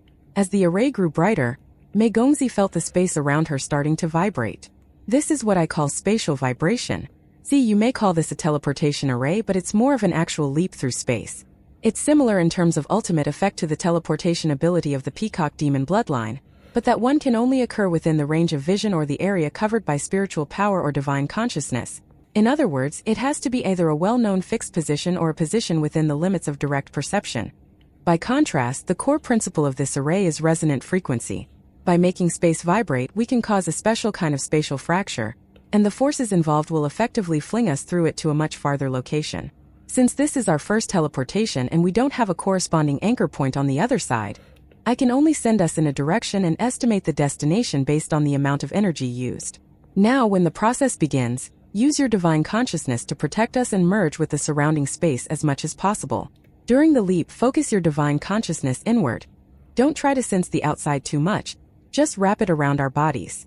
Of course, before that, we'll inject our spatial power together. Channel your space attribute bloodline power into the space-time beacon, and I'll control it. Mei Gongzi listened carefully to every word he said. As a god-level space manipulator, she had always thought that her understanding of space, or rather the Peacock Demon clan's understanding of space, was at the highest level on this plane. That was not technically wrong, but ever since receiving Tang San's guidance, she realized how far she still was from truly grasping the essence of space. A faint silver glow appeared as her bloodline power was activated, and the platinum peacock crown reappeared on Mei Gongzi's forehead. The space energy around her naturally flowed toward her, gathering like rivers converging into the sea, toward the space-time beacon in Tang San's hand. After 2 months of steady cultivation, Mei Gongzi saw that her cultivation level was rising, and at an incredibly fast pace. She now understood the importance of the tribulation that Tang San had mentioned. The baptism of the tribulation had not only let her break through, but also cleansed her body and mind from within. She had undergone a dramatic transformation in her most fundamental aspects. She was more attuned to the world, yet at the same time above it. She was one of the very, very few true masters of this world, the avatar of space, one of the most beloved children of the plane. So when Mei Gongzi infused her bloodline power into the array, the activation speed of the entire array instantly increased significantly. Tang San no longer needed to infuse much of his own power. He simply controlled the space-time beacon carefully. As the amount of rainbow skyfire liquid increased, the refinement of the space-time beacon also went faster. Of course, this level of refinement could not elevate the space-time beacon to the level of a transcendent divine item. That would require Tang San's spiritual power to fully transform into divine consciousness, and then slowly nurture the space-time beacon. It would take a long, long time. Even so, the space-time beacon could already be considered a divine item, and a powerful one at that. The silver radiance formed a semicircular light shield, enveloping the entire array and illuminating everything around it. The space energy fluctuations were incredibly powerful, yet they were limited to the confines of the light shield. For Tang San, a simple teleportation array was a trivial matter. He had created plenty of them, but he needed more than just a basic teleportation. He needed to ensure that the array remained stable and usable over the long term, making concealment particularly important. This was especially the case in the ancestral court. As proven last time, any and all emperors would immediately detect a sudden and intense spatial fluctuation. There would be no hiding at all, and the location of the teleportation array would be discovered immediately, rendering it unusable for future attempts. Therefore, one of the main challenges Tang San faced in his research was concealing the array, and he had indeed found a way. He used the space-time beacon to distort both space and time around them, forming a twisted spacetime that isolated the massive spatial fluctuations within. When the teleportation occurred, the energy used to cause these distortions would become part of the spatial resonance. The time lag would mask the spatial disturbance until it disappeared, making the teleportation impossible to detect until it was already done. And unless an emperor happened to be nearby at that exact moment, it would also be nearly impossible for anyone to sense where the teleportation had taken place. Be careful, Tang San warned her again. The next moment, a faint golden aura flowed out from the space-time beacon in his hand. As this golden aura emerged, Tang San visibly began to struggle to move, and the surrounding air seemed to grow thick and viscous. Even though they were only a short distance apart, Mei Gongzi could no longer see Tang San clearly. In an instant, light burst forth, and the next instant light converged inward. Mei Gongzi felt as if they were suddenly in a vacuum, nothing but void in every direction. She immediately used her divine consciousness to envelop herself in Tang San. An instant later she felt space quaking, and in that moment of tremor, she felt as if everything had slowed down. The sound of the tremor became distant and slow. Everything around them seemed to be shattering, as if the maw of a giant beast was crushing space itself. In that instant, all the spatial folds collapsed, generating a powerful vibration that seemed to resonate with the entire cosmos. With this resonance, everything around them began to undergo some strange transformations. The world around them completely vanished in that moment. There was no more sight and no more sound. The next moment sound returned. A deep hum that caused Mei Gongzi to instinctively furrow her brow. Golden radiance rose from beneath their feet, forming a massive golden halo. Under the glow of this halo, everything became clear again. It was still pitch black, but the sky was now filled with starlight. The entire teleportation process was entirely different from anything she had experienced before. Even when the Peacock Great Demon King took her on long-distance teleportations, it was done by opening a spatial passage to a certain location, and the more energy he used, the farther he could teleport. But this time it was entirely different. Mei Gongzi clearly sensed that there was no spatial passage or anything like that. Instead, space had collapsed, a violent tremor had ensued, and in the next instant they were already here. Her divine consciousness had protected them from veering off course during the tremor, and then everything was done. So this is resonance-based teleportation. This was what Mei Gongzi had now grasped, the profound secret Tang San had mentioned earlier. She was truly shocked. She realized that this was definitely a higher-level application of spatial attributes, beyond the scope of her original understanding of spatial power. She subconsciously turned her head to look at Tang San. What a treasure of a man he was. Truly her walking encyclopedia. Even though she had already attained godhood, he still managed to teach her something new, and in the field she was most skilled at. Tang San looked at her and grinned. "We did it. Look over there." As he spoke, Tang San raised his hand and pointed into the distance. Mei Gongzi turned around and saw a large area of bright lights in the distance, somewhere at a lower elevation. Tang San spread his spiritual power out, observed the area, then nodded, evidently satisfied. "We're northeast of Black Dragon City, about 50 kilometers away from it, on the side of a small mountain. This is pretty close to the spot I had pre-planned. The margin of error is a little high, we're about 5 kilometers off, but it just shows that I need to adjust the calculations a bit. In any case, next time we won't need to do this. I'll create a relay array here, and next time we'll be able to teleport directly to this spot with no more extra trouble." "Is it the same kind of array as the one at Golden Valley?" "It won't be as complex. That one is the terminal of the entire teleportation system, providing the most important coordinates and a fixed spatial vibration frequency. This relay is just an intermediate point. We only need to set up a basic teleportation array and tune it to the frequency I set for the terminal. The other large teleportation array will be the other terminal, which I will place somewhere near the ancestral court. Can I watch you create this array?" Mei Gongzi's eyes were now full of hope. "Of course you can. If you want, I can explain the principles to you while I do the work." Tang San naturally didn't hold anything back from her. "That's awesome," Mei Gongzi said, overjoyed. Tang San already had a plan in mind. First, he chose a location within the nearby mountains to create the array, a relatively concealed spot. Then he set up an illusion array around the area to mask it, so that even if someone flew over, they would be subtly guided away without noticing anything. Setting up the illusion array was even easier for him now, especially with Mei Gongzi's help. In just half an hour, they had completed a linked array consisting of 9 illusion arrays, among which arrays to conceal energy fluctuations, block detection, and so on. After everything was set up, the area appeared unchanged from the outside, just a normal little valley between some small mountains. But one could not simply walk into the valley. Entering was only possible in 3 ways: using an array disk, which only Tang San could make, analyzing and dismantling the linked array, or forcibly blasting it open with a large-scale attack. Obviously, the likelihood of someone randomly blasting the mountains apart was rather on the low side, and the probability of someone actually cracking the array was simply non-existent. "Are we setting up the teleportation relay in this open space?" Mei Gongzi asked Tang San, marveling at the intricacies of the illusion array. At this moment, her heart was full of admiration. Following Tang San in setting up the illusion array allowed her to experience its wonders firsthand. She was absolutely certain that, despite being a god, she would be unable to exit or enter this array without using brute force to destroy it. The way it was intricately layered was truly remarkable. Tang San said, "We definitely can't set it up in the open. We need to have a natural barrier as well, not just the illusion array.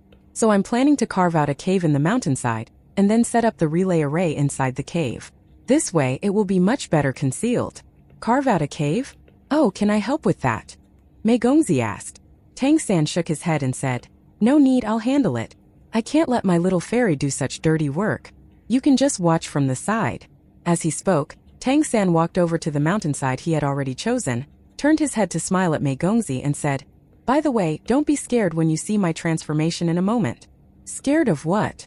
Mei Gongzi was puzzled, but in the next moment she understood. A burst of golden radiance suddenly lit up from Tang San's chest. As this golden light appeared, an incomparable surge of intense vitality erupted.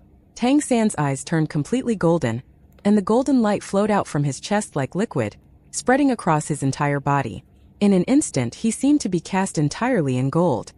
His body began to expand. He did not become a giant, but his height reached over 3 meters. The golden liquid then solidified into what looked like a suit of golden armor, and his face was covered with a golden mask. The most dramatic change was in his arms, which became simply massive. Muscles bulged everywhere, and each of his 10 fingers ended in a 1-meter-long razor-sharp claw that looked as if it was carved from golden crystal. Golden armor transformation.